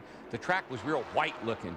And now the track has a nice gray tint to it where it's got all the rubber from the cars running on it. That changes the handling characteristics of the car. Car that was good, like my brother's early, is now a lap down and going another one down. And that just tells you how this track changes. Steve Park, meanwhile, is flying in that #1 car. He is. Former runner-up on the NASCAR modified, Featherlight Modified Series, and most popular driver in that series. Came to the Busch Series for Dale Earnhardt. Actually, he caught Earnhardt's attention while running up at New Hampshire International Speedway in a truck and in a modified, and ran a few Busch North races, and got a chance to drive Earnhardt's Busch car, and then moved up to Winston Cup with Earnhardt Incorporated. Now here's Johnny Benson, who has climbed to 3rd place, and also Benson is looking for his first top 10 finish at Rockingham. 11th last year. I believe he's one of the cars that would love to see this thing go green the rest of the way. His car is good on long green runs. Bobby Labonte is the 4th place car. At 18 and his teammate Tony Stewart, Bobby and Tony, they run together all the time. They were running together at Daytona. Yeah, they wrecked together. They wrecked together at Daytona. They weren't running together right then. Actually, they wasn't. It was kind of funny. Tony was running 4th, Bobby was running 27th, and they ended up in the same wreck on top of each other. Yep. But it stands to reason they run together a lot because their cars have a lot of the same setup. These two cars are prepared in the same shop by the same people, unlike some teammates, it's in separate shops. Yeah, supposedly those two cars are identical. It's really just a matter of tweaking it for each driver. So they are 4th and 5th, and we look back to find the 6th place car, which will be the 88 of Dale Jarrett. Now Jarrett is running about 2.5 seconds behind Labonte and Stewart. Now behind Jarrett, it'll be the 32 of Ricky Craven. And right behind him, Michael Waltrip's a lap car. So Craven currently there in 7th place. Jeff? Mike down here at Ricky Craven's pit. Come to find out that one of the things that's going on Ricky is he got in the turn 3 wall. He's been running that high groove all day long, and he finally got up there and got into the wall just a little bit down the mat. Michael Waltrip is 1 lap down back in 19th. I talked to Scott Eagleston, his crew chief. He told me the problem right now, they're all just trying to regroup. They've had a couple of bad pit stops. Keep in mind, this is a freshman pit crew. They've worked together over the winter, but there's nothing like real race competition to gel, and that's what they're trying to do. Right now, also, Michael's just trying to get back his rhythm, Darrell. Michael, a lap back, you saw 77 Robert Presley, and here, this battle is for 9th place. 93 Dave Blaney and 40 Sterling Marlin. A couple of dodges. I'd like to pick up just a little bit on Ricky Craven scraping the wall. That'll knock the toe in out a little bit or change where you're located on the steering wheel. The car will track a little differently, and you drivers have got this thing about, I gotta have my hands in a certain spot. And when he has to adjust, he's not as comfortable, can't drive the car quite as good. Ward Burton, 22. In 12th place, battling 25 Jerry Nadeau. We also saw 21 Elliott Sadler, who is 11th. This is the 12th place battle. That's a guy we hadn't talked a lot about today, Jerry Nadeau, but he's hanging right in there on the lead lap and up there battling, trying to claw his way toward the top 10. And Burton, did he just brush the wall? Yes, he did. Yes, he did. Right there in the middle of turn 1 and 2. Some days this track just isn't wide enough. Well, it gets slippery, that, whatever how you say that, up there high. Let's show you what happened to Ward. This is going off into turn 1 right here up the middle of 1 and 2. There you see Ward in the 22 car. He's all the way against the wall. What we've seen a lot all day, you just run out of racetrack. That didn't hurt anything, man. That's just a little, that's a little brush right there. That is not a pancake. No, no. No, that's a brush. That just straightened him up. Yeah. He caught it in the nick of time. Now behind him, Kevin Harvick. Hey, and notice he ain't around the top no more either. He's no. I'm going to try it down low a while. What a great run for Kevin Harvick, the Busch Series driver from the West Coast, tapped by Richard Childress.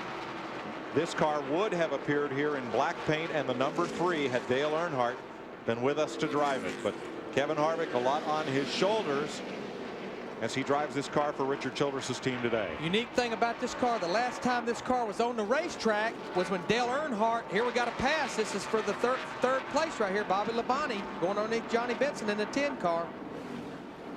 3 Pontiacs battling, Benson, Labonte, and Stewart. Trouble, turn 1. Stacy Compton, a lot of smoke from his car. Caution is out as he drops down to the track apron. Something let go. That may be the first, well, catastrophic engine failure we've seen anyway. Okay. Jimmy Spencer in that 26 car there, he's going to get his lap back, so he'll be back on the lead lap. Well, he'll be back. Well, he'll be back 3 laps down. He was actually 4 laps down. So I don't know if Brett made it or not. That was pretty close on him. Hopefully he made it, but Park slowed down, let those guys go. There's Compton right in front of the leader. Man, and you're just saying, stay down there, stay down there. Don't get that old guitars and back up the track in front of me. And he did take it to the garage here. Remember, the Dodge engine is untested in Winston Cup competition until we came to Daytona. It's a brand new engine program. These guys didn't even have good parts that they felt good about racing until late December, even early January. So it brings us to the 4th caution of the race with 92 laps to go. Now, Larry boy, how about the strategy? I can run 92 laps on fuel. Let's see the pit stops, then we'll talk about the strategy. This is where you start. This is where you start selling that driver. Lead lap cars are in for what should be their final pit stop of the day if we go green from here. Steve Park leads Jeff Gordon, Johnny Benson, Bobby Labonte, Tony Stewart, and Dale Jarrett onto pit road. Jeff? Ricky Craven's in, and they're making a 4-tire change. No chassis adjustments, as we said earlier. Ricky said the car's been transitioning, but he's going to stick with it. Down to Steve Burns. Jeff, Steve Park already has right side tires. No chassis adjustments. Steve Park has told his crew he likes the car. All they're going to do is change tires. Let's go to Yoko. Sterling Marlin was not happy with that last set of tires. This is the set we're putting on. The code matches the set that was the best that he's had all day. Air pressure and wedge. Dick? Jeff Gordon with a slow pit stop, and Steve Park will beat him out. They tried to adjust the car, took a little wedge out of it, air pressure out of the right front to try and cure that push that he had. The front 4, front 5 come out in the same order in which they went in, but for Johnny Benson, who lost a spot to Dale Jarrett on pit road. Cleanup crew working around turns 1 and 2. Stacy Compton, something let go on his Dodge, and he has coasted to the garage. We'll be right back. You're watching NASCAR on FX. Welcome back to Rockingham. Here's where your Koch family of drivers are running right now. Steve Park, Bobby Labonte, 1st and 3rd, Tony Stewart 4th, and Dale Jarrett up into the top 5. Watch this guy and watch this guy. Those guys are going to be on the move. Ricky Rudd back on track after transmission trouble. And on the pit stop summary, everyone came out where they came in except Johnny Benson, who fell from 3rd to 6th. So your top 5 is Park, Gordon, Labonte, Stewart, and Jarrett. What happened to Johnny Benson, Steve? Guys, it just went down to the pits. They didn't have a particular problem. They dropped air pressure in all 4 tires to make this last run here, but again, they didn't have any problem. They just got beat on pit road. Well, you'd think if they let air out of the tires would be easier to lighter and you could put them on quicker. Checking tires behind the pit wall. We're still under caution, so we'll take a quick break and be right back.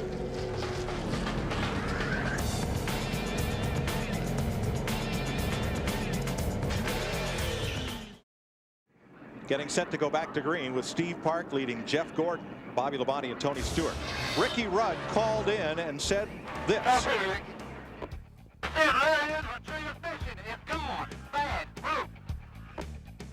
What they found was the rear gear had broken, and when it snapped and locked up, it took the drive shaft universal joints with it. So they had to replace the rear gear and the drive shaft, but Rudd is back out there. Green flag, and Gordon goes right after the lead. Gordon got a great jump on Steve Park, and it really is paying off. He was able to get by and going into 1.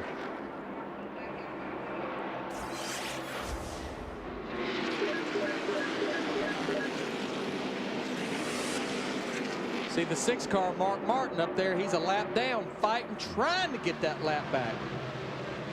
Yeah, Mark's had a real up and down day. He didn't run very well in the get-go. Then he got back in the hunt. Then he had that unscheduled stop.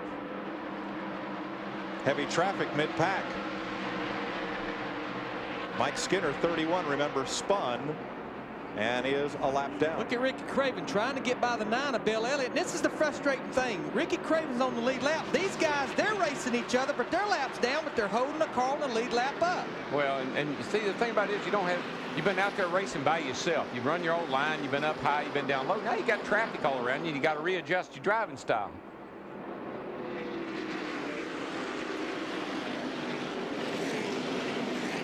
Jeff can update Dale Jarrett's progress. Yeah, Mike, what's going on here with Dale Jarrett? I was talking to Todd. They're going to go. We are so close to making these little minor adjustments. The last time in, I made just a little air pressure. I made an adjustment on the track bar. Dale said, you're getting so close. Just keep working just a little bit more. And they also picked up 1 spot off of pit road, so they're pretty confident as we go toward the end of this race. Jarrett's not yet led today. No, he hadn't. And I tell you, that team has always amazed me. Todd and those guys in the pits can adjust that car. They keep working on it, working on it. I've seen him be junk. Just go about, almost get a lap down, and then they'll keep working on it and get him right back in the hunt at the end of the day. That's why I'm keeping an eye on him. 10 different leaders, 19 lead changes. Jeff Gordon's now led 154 laps. Steve Park has led 112. 5 more bonus points available for whoever leads the most laps. It's been topsy-turvy between Park and Gordon. One time one of them's better on the get-go and the other one is, and the next time it's vice versa. So right now Gordon looks like he's got the advantage. Doesn't it seem, though, Darrell, the longer the run, the better Steve Park is? It seems that way. Oh, my. And what they don't want to do is look back. I drive like crazy and keep getting back in that. Right, one of the key things now, Darrell was going to talk about before pit stops. One of the key thing right now is right here. How many laps to go? These cars can go that far easily on fuel, but it would be about 15 more laps than anybody's run on tires. Somebody that's strongest on the long runs, they could be the one to win this race. They could really sneak up on you right at the finish. Matt? And Larry, that is a concern down here on pit road. I spoke with a couple of different crew chiefs. A year ago, it wouldn't be a problem going 91 laps to the finish when they pitted on lap 302. But with the new fuel cells this year, teams are down about 1.5 gallons to 2 gallons of fuel on each run. So now a lot of guys are hoping they can go the distance. All right, I want to clear that up. We really don't have new fuel cells. It's the same fuel cells we've always had. NASCAR has tightened the ropes on the rules. These cells hold 22 gallons. We'd stretch it just a little bit, maybe get 23, but because they've held us, the Pacific, so tight on the measurements that 22 gallons is all a lot of us holding, Jeff. You're exactly right. The other thing a lot of these crew chiefs are doing right now to the guys who think they can go the distance and have really good cars on long runs is pace yourself. Don't over-abuse the car early during this run and save a little bit of fuel. So there's a little bit of strategy going on here. If you've got a good car and they have a quick caution, you know you can get in with a good pit crew, get right back in place and go hard. But you don't want to wear your car out and burn too much fuel early on.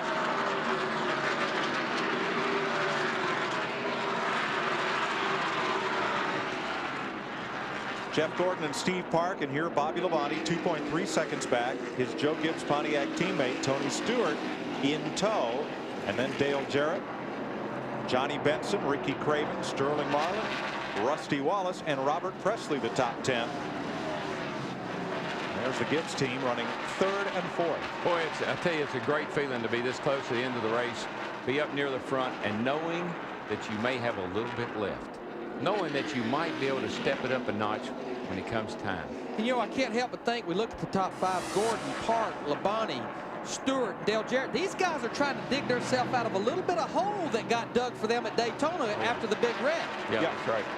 8 of the top 10 drivers in last year's Winston Cup points did not finish the Daytona 500. Darrell, 75 laps to go. You watch Ricky Craven and Rusty Wallace battle here with Sterling Marlin. Are you taking care of your tires now, or are you running that car as hard as it'll go? I believe what you see is about the first 5 or 6 guys there, championship contenders. They know what to do. They know they got to hold a little bit back, save the car some. Everybody behind them driving the wheels off of them, slipping, sliding, pushing, pulling, whatever they can do to keep up.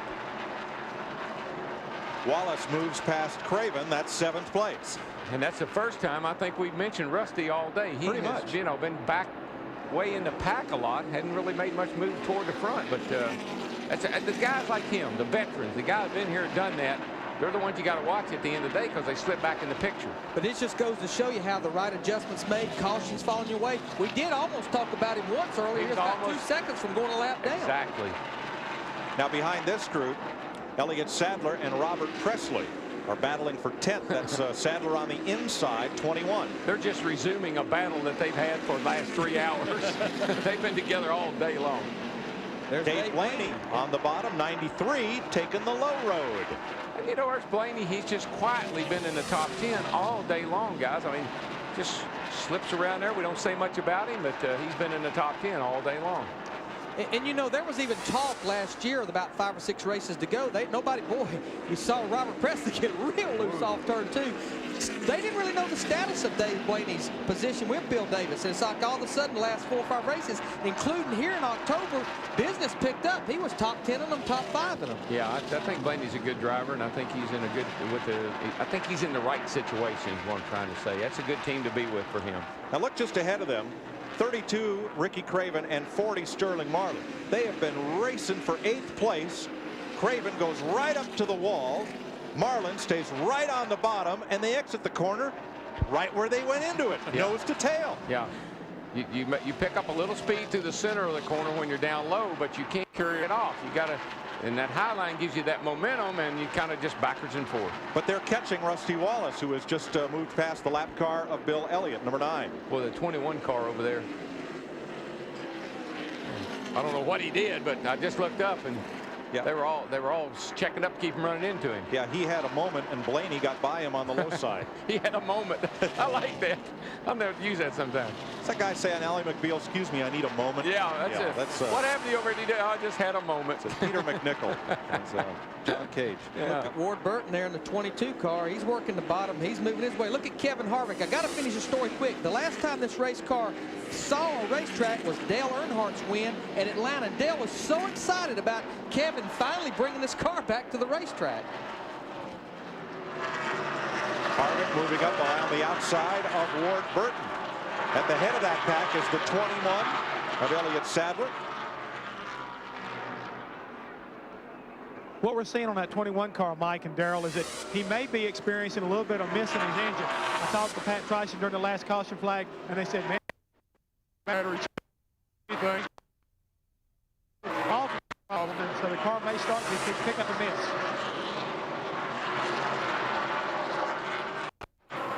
Meanwhile, Dale Jarrett at 5th place continues to hold off Johnny Benson. Benson was ahead of Jarrett before pit stops, actually was up around 3rd place, lost 3 spots in the pits. But here's Benson fighting back. Well, they are catching the orange 20 car of Tony Stewart. Yeah, Dale Jarrett's got a good race car, but he's going to have to really step it up if he's going to get up there after those leaders. Now this group we're watching is 5.5 seconds off the lead. The 24 car and the 1 car, I mean, they're just kind of like in a different time zone right now. These cats back here got good cars, but they're going to have to make something's going to have to happen for them to get up there and challenge. 64 laps to go. Larry, if we stay green, will you stop or will you try to ride it out? I believe with the tire we've got here, the give up's still been there. In other words, it's been falling off, but maybe not as much as the old tire. We talk about the old tire, new tire. This is a little more conservative tire, a little harder tire. I stay out unless I develop a real bad problem. Man, I'm glad you said that, because I was going to have to jump in there. Think about this, 45-mile-an-hour pit road speed. You can't eat. I don't care how much tires are worth. You can't make up that much time. Last time Jeff Gordon sat on the pole here, he won. He is the only driver to win from the pole here in the last 8 years, or last 8 races. Yeah, last 16 races, 8 years. That's the math. Yeah, that's it. One thing I noticed with the 24 car Gordon and the 1 car Park, they're pretty much running each other's tracks right now. They're running low through 1 and 2 right there coming off turn 2. When they get down to the other, they're in 3 and 4, you'll see them move up the racetrack, but their lines are not really varying. You want to know why? Yes. As a driver, I can tell you, the sun is not shining on turns 1 and 2, but it is setting in the west and starting to heat up the 3rd and 4th turn, so you run a little higher on that end of the speedway. Johnny Benson inside of Tony Stewart. See, I've been paying attention all the years I was driving. It's a battle for 4th. No longer a battle anymore. Johnny Benson takes 4th. The battle is over. Benson is moving. Now Benson's moving right back up. He's within a spot of where he was when they made pit stops under caution.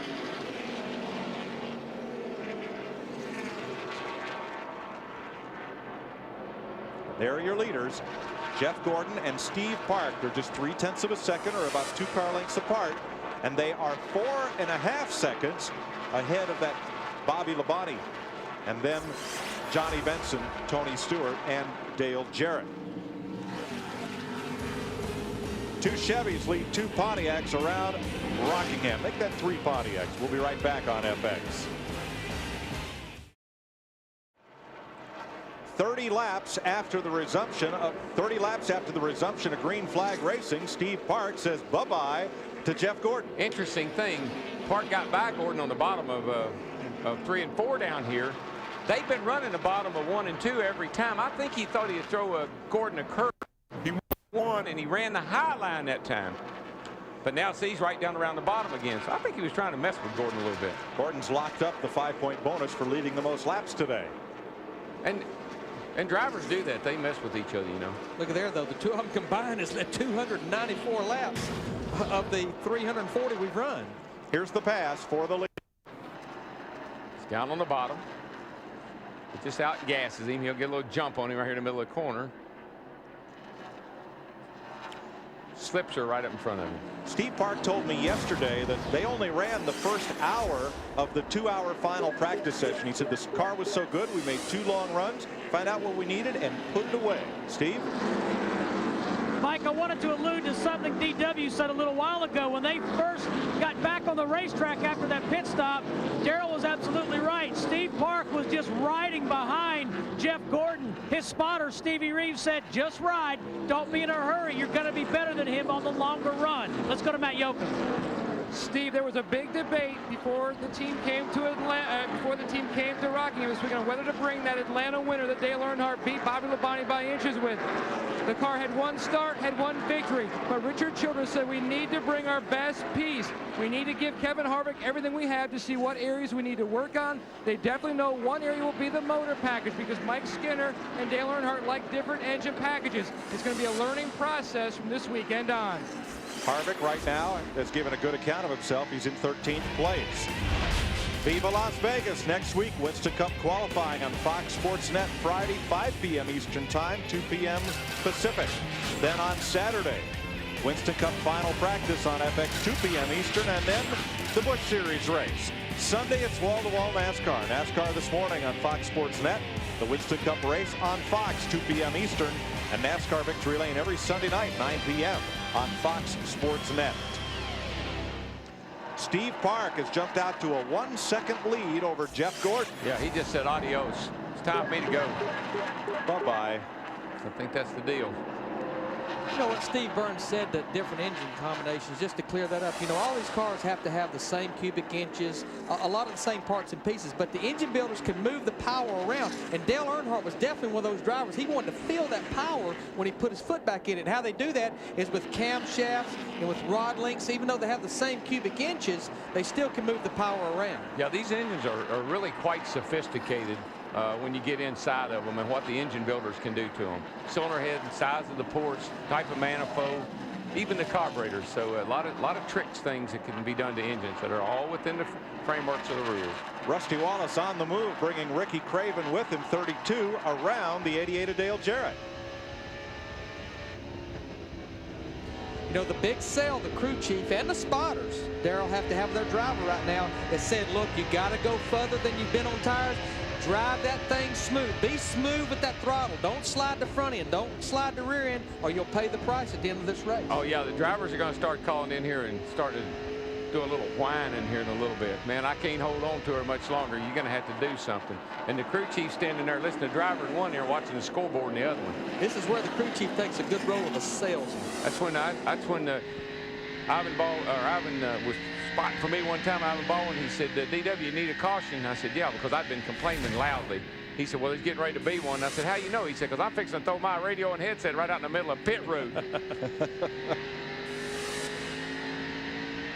Watching Dale Jarrett, who's now back at 8th place. Our UPS cam. 45 laps to go in the Dura Lube 400 at Rockingham. Steve Park, very frustrated last Sunday. He thought he had a car that could win the Daytona 500. He told team manager Steve Neal, I want one of those rings. Steve says, I got 4 of them, Daytona 500 rings. Got his first one with Betty Parsons, got one with Richard Petty. Steve Park wanted that ring. Well, he obviously had a good chance. Got the 12 car on pit road. Let's go down to Jeff Gordon's pit. Here's Dick. Robbie Loomis is Jeff Gordon's crew chief. Robbie, can you do anything with that number 1? Have you got any more in reserve in your car? Well, I can't do anything, but good Lord willing, Jeff can. We're just going to keep working it. You know, got about 40 laps to go. You know, we feel real good. You know, the car's been great all day. Will you pit again, or are you done with pitting? I'm sure most guys are going to try to go for it. If there's a caution, then we'll all come in. You bet they will, Mike. Sterling Marlin on the move in that Dodge underneath Dale Jarrett. It's a battle for 8th right here. Sterling in the 40 car. He's another car that's been pretty good on the long runs toward the latter part of a run on tires. Yeah, he was a lot of people's pick to have a really good day today, that they thought his car was excellent over the long haul. But again, Larry, as I commented earlier in the show, when you're good on the long run, that's great, but look where he is. He's a half lap back, and his car finally kicks in and starts going. The other guys slow down. You don't. But you got to make up all that track time, and you just can't do it. Can't do it on the tires that you're. So it's a real compromise. It's a balancing act between having it good on the long run, but still be fast. Still 16 cars on the lead lap with 40 laps to go here at the North Carolina Speedway. Steve Park has opened up his lead on Jeff Gordon to 1.3 seconds. Bobby Labonte 4 seconds off the lead, then Johnny Benson and Tony Stewart. 2 Chevys lead 3 Pontiacs at The Rock. You're watching NASCAR on FX.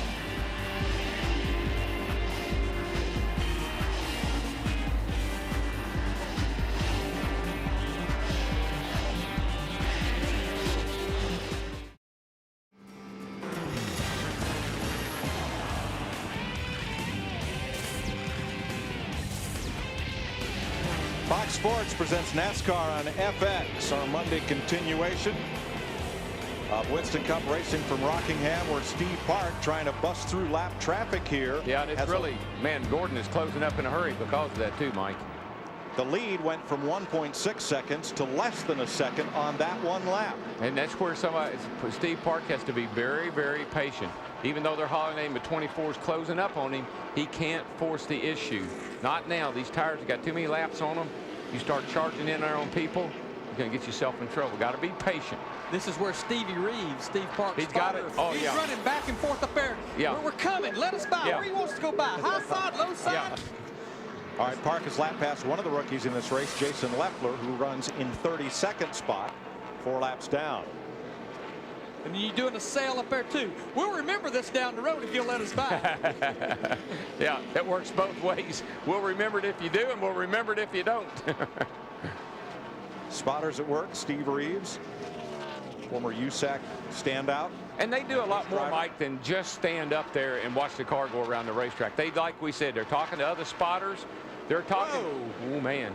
Yeah, he dipped a little bit too low there and got it upset. And there you see Gordon just a few car lengths. Yeah, I really think he probably got a little frustrated when that lead evaporated down the way it did, and that 24 closed back up, because he knows that Jeff Gordon's as good as anybody at the end of the race on the old tires. But now Park has opened it back up to 1.3 seconds.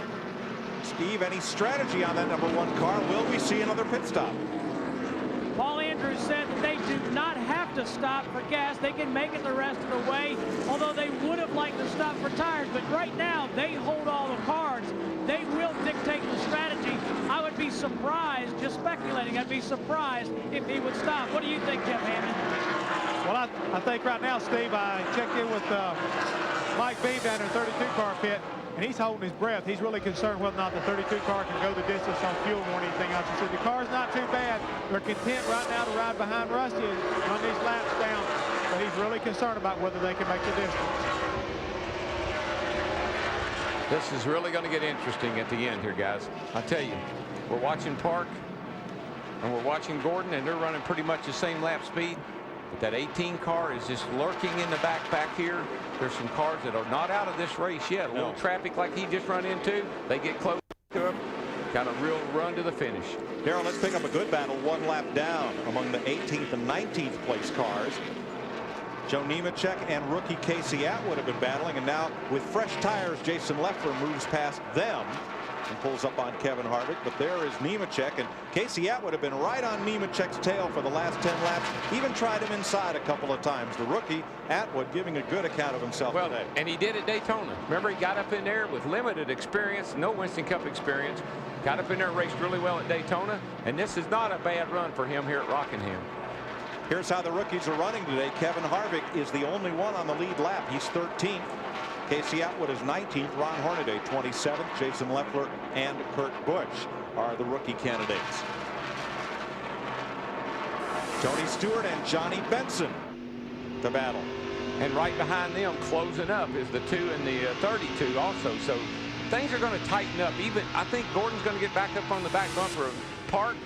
I think Bobby Labonte is not out of this race. I still got to watch him. Because he's a master at taking care of his tires. We've seen him do it. How many times have we seen him do it? 4. Here's Rusty Wallace, the 6th place car, number 2. I'm going to make this statement. With 25 to go, nobody's going to pit unless they run out of gas. If you was going to do a short pit deal with 90 laps to go, you do it after you've run 45. You get the benefit of all the fresh tires that you can, and we went too deep to it. Steve Burns, is anybody thinking different? Well, I just went back and double-checked with the 1 team. When they first made their stop on the last caution, they said, we think we can make it.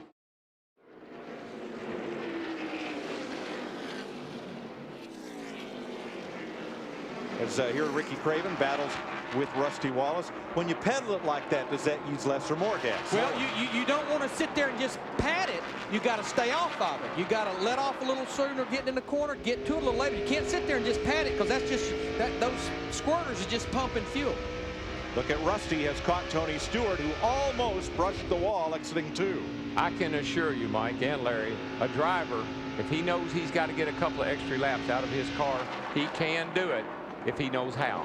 And there's a way to do it. I've done it a million times. And it's all about pushing down on that gas pedal. The battle's heated up for 5th place. 4th actually on back. Benson, Stewart, Wallace, Craven. If I was driving that 1 car, I'd be saying, don't worry about the 24 car, although I know he is. I'd be worried about that 18 car. I think everybody's going to, I think the last few laps here of this race, they're all going to show what they got, and traffic's going to be the difference. Jeff Gordon's got to bust through this pack of traffic because Bobby Labonte is coming. And that's what Steve Park loves to see. He loves to see lap traffic between him and Jeff Gordon. He can run more conservative because of that. John Andretti backs out of the throttle to allow the cars on the lead lap through. And so many guys will get out of your way, but other guys, well, they're a little apprehensive. It's not as easy to move over. All right, there's Park, your leader. Let's widen out and pinpoint Jeff Gordon, your 2nd place car. And there's the gap, and you see it moving. 1.7 seconds. Gordon closing just a bit. And now Gordon back to Labonte. Hardly need a point at Fox Tracks for that, because Labonte is filling up Jeff Gordon's rear view. Once they get into clear traffic, look at Bobby Labonte accelerate up off of turn 2 there. I'm telling you, the man is coming. I think what Bobby Labonte's done, Darrell, he saved his tires. It's 18 laps to go. Jimmy Maycar said, buddy, it's time to go. Use what you got left. You know what he said? You know what he said? Go get him, champ. And when you hear that, it just, man, it just lights you right up. Go get him, champ. That's a nice sound, isn't it? I love it. Yeah, we're in the mode that tire conservation's out of the picture. That's right. Park, the leader. He has 1.7 seconds. As on Fox Tracks, will show his speed versus that of Jeff Gordon. And right behind Gordon, Bobby Labonte. Park opening up that lead now to 1.7. And here's Labonte. Right behind Gordon. Watch him come up out of this corner. He really accelerates well up out of the corner. Bobby Labonte gets a real run on Jeff. I think Jeff is having to pedal it a little bit off the corner, if you will. Whoa, slow car, traffic. Slow car, traffic. Down low, up high, in the middle. Here we come. Now Gordon's Hendrick teammate there, Jerry Nadeau, backed out and left a hole there for Gordon to slide up into. Labonte has been really good off this corner. They got him. He's got him. Joe Gibbs, Labonte's car owner, on the headset. And Bobby Labonte makes the pass and takes over 2nd place. While he's sets off on Steve Park. Steve Park, he picked up another 1/4 second, so there's 2 seconds. Here's the battle for 4th now. Everybody's stowed out the stops now. We got about 15 laps to go. It's time to go, boys. Yeah, you wouldn't stop now even if there was a caution. You'd hang on to her and finish it on what you got. So, one on tires. 4 on your inside, on your quarter inside. my daddy used to tell me the cake's all dough now, son. Going on your inside, on tires. Well, we ain't got time for this shit right now. Inside. That's succinct. Yes. Use small words. Well put, but yeah. You know, with the spotters showing frustration, you're out there on the lead lap, and all these cars with fresh tires got the S on their chest. That's right. They're going by you and causing you time. They just came out of the phone booth. Steve Park is trying to hang on for what will be 12 laps when he comes back to the line. His lead was 2.3 seconds last time by. This time past the stripe, his lead is down to 2.16 seconds. I think in clear traffic, without anybody between them, I believe Bobby can chase him down. I don't think Park's going to have to mess up for him to catch him. And look who's coming back. Ricky Craven working Rusty Wallace for 6th place. I'm telling you, that's a great run for Craven. Yes. He has had an awesome day. And it's going to be the best finish ever for a Cal Wells car, just entering his 2nd season of Winston Cup racing.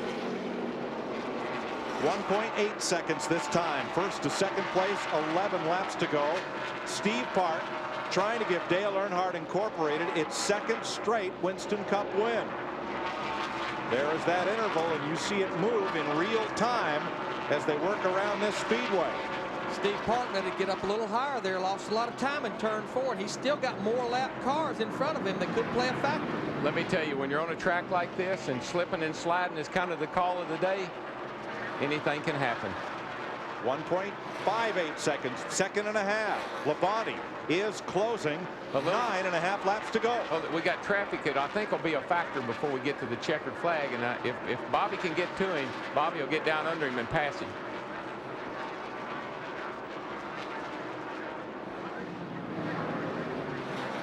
He's closing, boys. Little by little, he's closing. It's going to be a nail biter.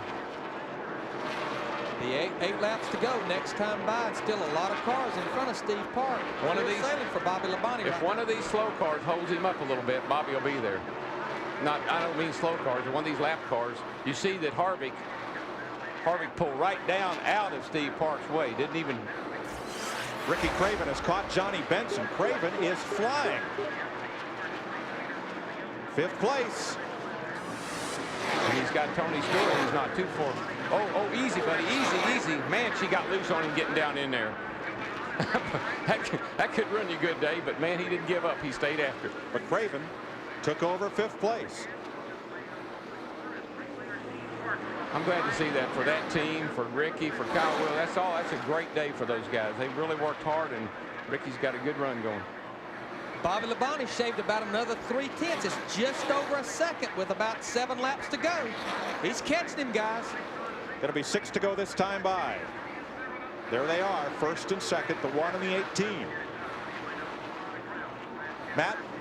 1 year ago, Mike, the situation was reversed. Bobby Labonte was leading with Dale Earnhardt reeling him in. Labonte was not good on long runs. Earnhardt was.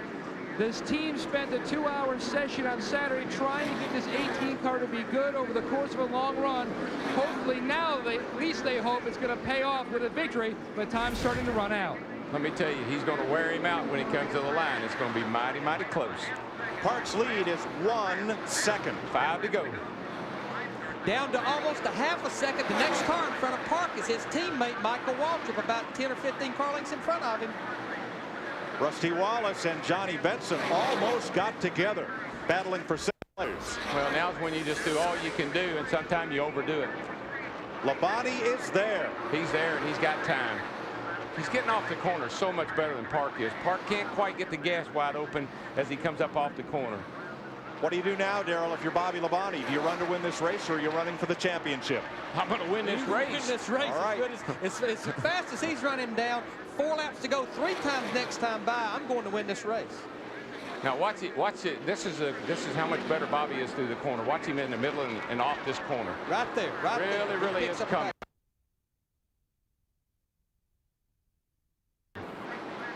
Parks are side by side. He's there, but here he goes up on the outside. Labonte. Park went low to block. Labonte's going to try the high side. He's going to get a whale of a run off the corner. Now he's got to figure out, what am I going to do? What am I going to do? Which way am I going to go? I'm going to go down, under, and Park slips up. Labonte on the bottom. Here he comes. It's going to be 2 laps to go. Now the hard part for Bobby is to get off the corner with Park to his outside. He needs the whole racetrack to be able to make the pass. Opposite from 3 and 4. Labonte goes to the high side, Park to the bottom side. Park's not going to get. He's not going to give him. He's not going to give him room off that corner. Although now he's pulled down a little bit. Here we go. He runs him all the way up to the wall in turn 3 and 4. They'll be coming for the white flag. Here we go. Oh, he wiggled. Labonte gets loose. 1 lap to go. This is it. Park wiggled and got into Labonte. He's going to make a run on the outside right here. Come on, buddy. Steve Park trying for his 2nd Winston Cup win. Got to run. Bobby Labonte. He's got to run down the inside. Park blocks him a little bit. Couldn't block him. All right, Bobby's off early. He's off early. He's going to gas it hard, and here they're going to come to the line. It's going to be a photo finish. Park has the run off the high side. He clears Labonte, and Steve Park scores the 2nd straight win for Earnhardt Incorporated and the 2nd win of his career. Man, what a great finish. It's just so hard. It was catching him was one thing. Passing him, as we always say, that's another. Michael Waltrip last week, Steve Park this week. Boy, and that team, that company, Dale Earnhardt Incorporated, they needed that. With an Earnhardt hat in his hand, Steve Park will drive to victory lane. His dad, Bob Park, a great modified driver who now works as a gear specialist on that car, will be among those to greet him. Let's go down to Steve Park's pit. Paul Andrews, the crew chief, tell me what this win means to you and this entire Dale Earnhardt Incorporated team. That is awesome. I'll tell you, that was a great run for Steve and us here at Rockingham. I mean, we've been really good here at Rockingham before, but I'll tell you, to win it like this, after the tragedy we've had this past week, you cannot ask for anything more perfect. Awesome. Great job, everybody. It's great. Congratulations. Thank you very much. Steve Park turns around to wave that black hat with the number 3 to the crowd.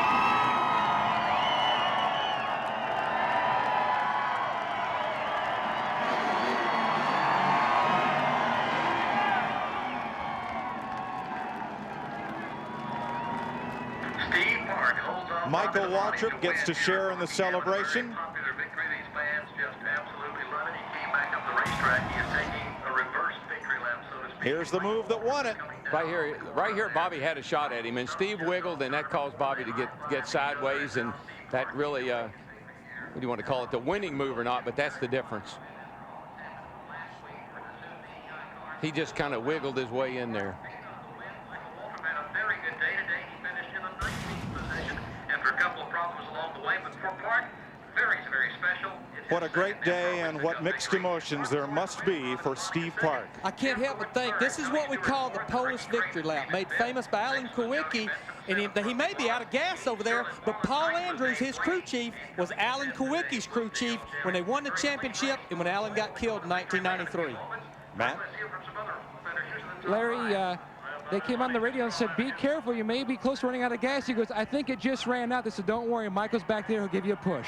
Yeah, I don't worry about anything now. It can fall apart, it can blow up, it can do whatever it wants to now. And it's Michael Waltrip's crew who comes out to greet Steve Park, and they're going to have to push that car to victory lane. I think there'll be a lot of celebrating going on down there today. You even see one of Bobby Labonte's crew members in the green shirt congratulating. That again, that just shows they wanted to win the race. They couldn't. I don't think they would want a car more so than Steve Park to win it. No, I don't either. But Bobby Labonte, I mean, that's championship material right there when you come up there and challenge like that from way back. And look at the high five exchange as Michael Waltrip waited out on the track to go to pit road at the end of the race. He says, I got them last week, buddy. You got them this week. We got them covered. Dale would be, he's smiling right now. Dale Earnhardt is smiling down right now. What a great sport this is, folks. We win together, we cry together, and we all share in Steve Park's victory together. Awesome day. This is the easiest work this crew will do today, pushing this car to victory lane.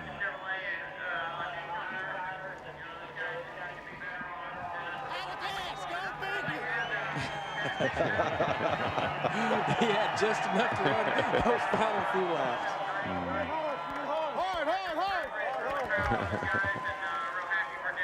These guys say, man, we worked in the pits all day. All that training we did paid off, but we know we're going to have to push the car, too. See the Dale Earnhardt banner laying there on the bottom of the windshield. Everybody in the stands giving one of those this weekend. This is going to make everybody, it's going to make all of Dale's fans, it's going to make everybody feel a little bit better. You know, Mike, it's just going to take away that some of that hurt. We still grieve, Darrell, but you bet this helps.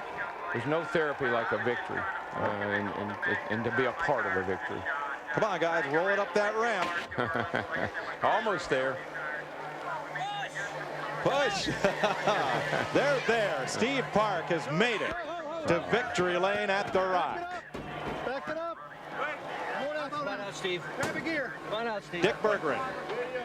Steve Park on his way out of the race car. We're going to give him a second to get out of here. Incredible run. A wave to the crowd. Jumps on the roof. High fives all around. Oh, he dives. He dives. It's a mosh pit. It's a mosh pit. Steve, have you ever tried harder to win a race than today? Oh, man, it brought tears to my eyes. I don't know what to say. Just want to thank Teresa. You know, Dale's the one who taught me how to drive this place, and he told me to stay off the brakes, and we stayed off the brakes all day long and won the race. So, you know, God bless the whole family. Thank God for this. He's been with us all weekend. You know, we also like to thank Pennzoil. They've just been a great sponsor. We got a great race team here. Nabisco, Nutter Butter, Snap-on Tools, just all the guys. Coca-Cola.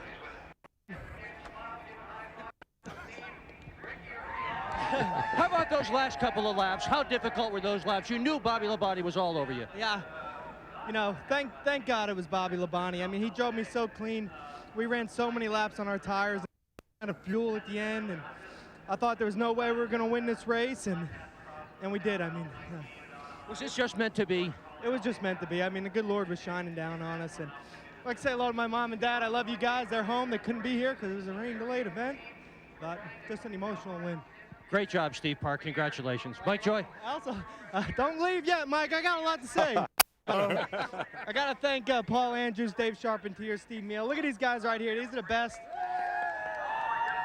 We got the best engine shop. We like to thank Goodyear. And how about this Chevrolet Monte Carlo? We got one in Victory Lane. My mom's got one.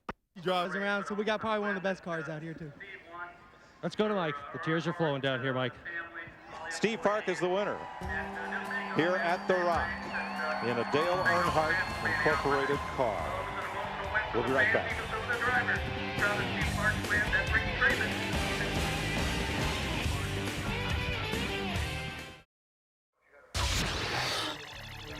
Steve Park is the winner, and Chevy congratulates Steve in the #1 Monte Carlo on his win today. And as Steve told you in Victory Lane, the only thing that comes close to Monte Carlo's reputation on track is its reputation on street. More champions depend on Chevy. Will be there. Steve Park dives into a mosh pit. He's the winner here at Rockingham.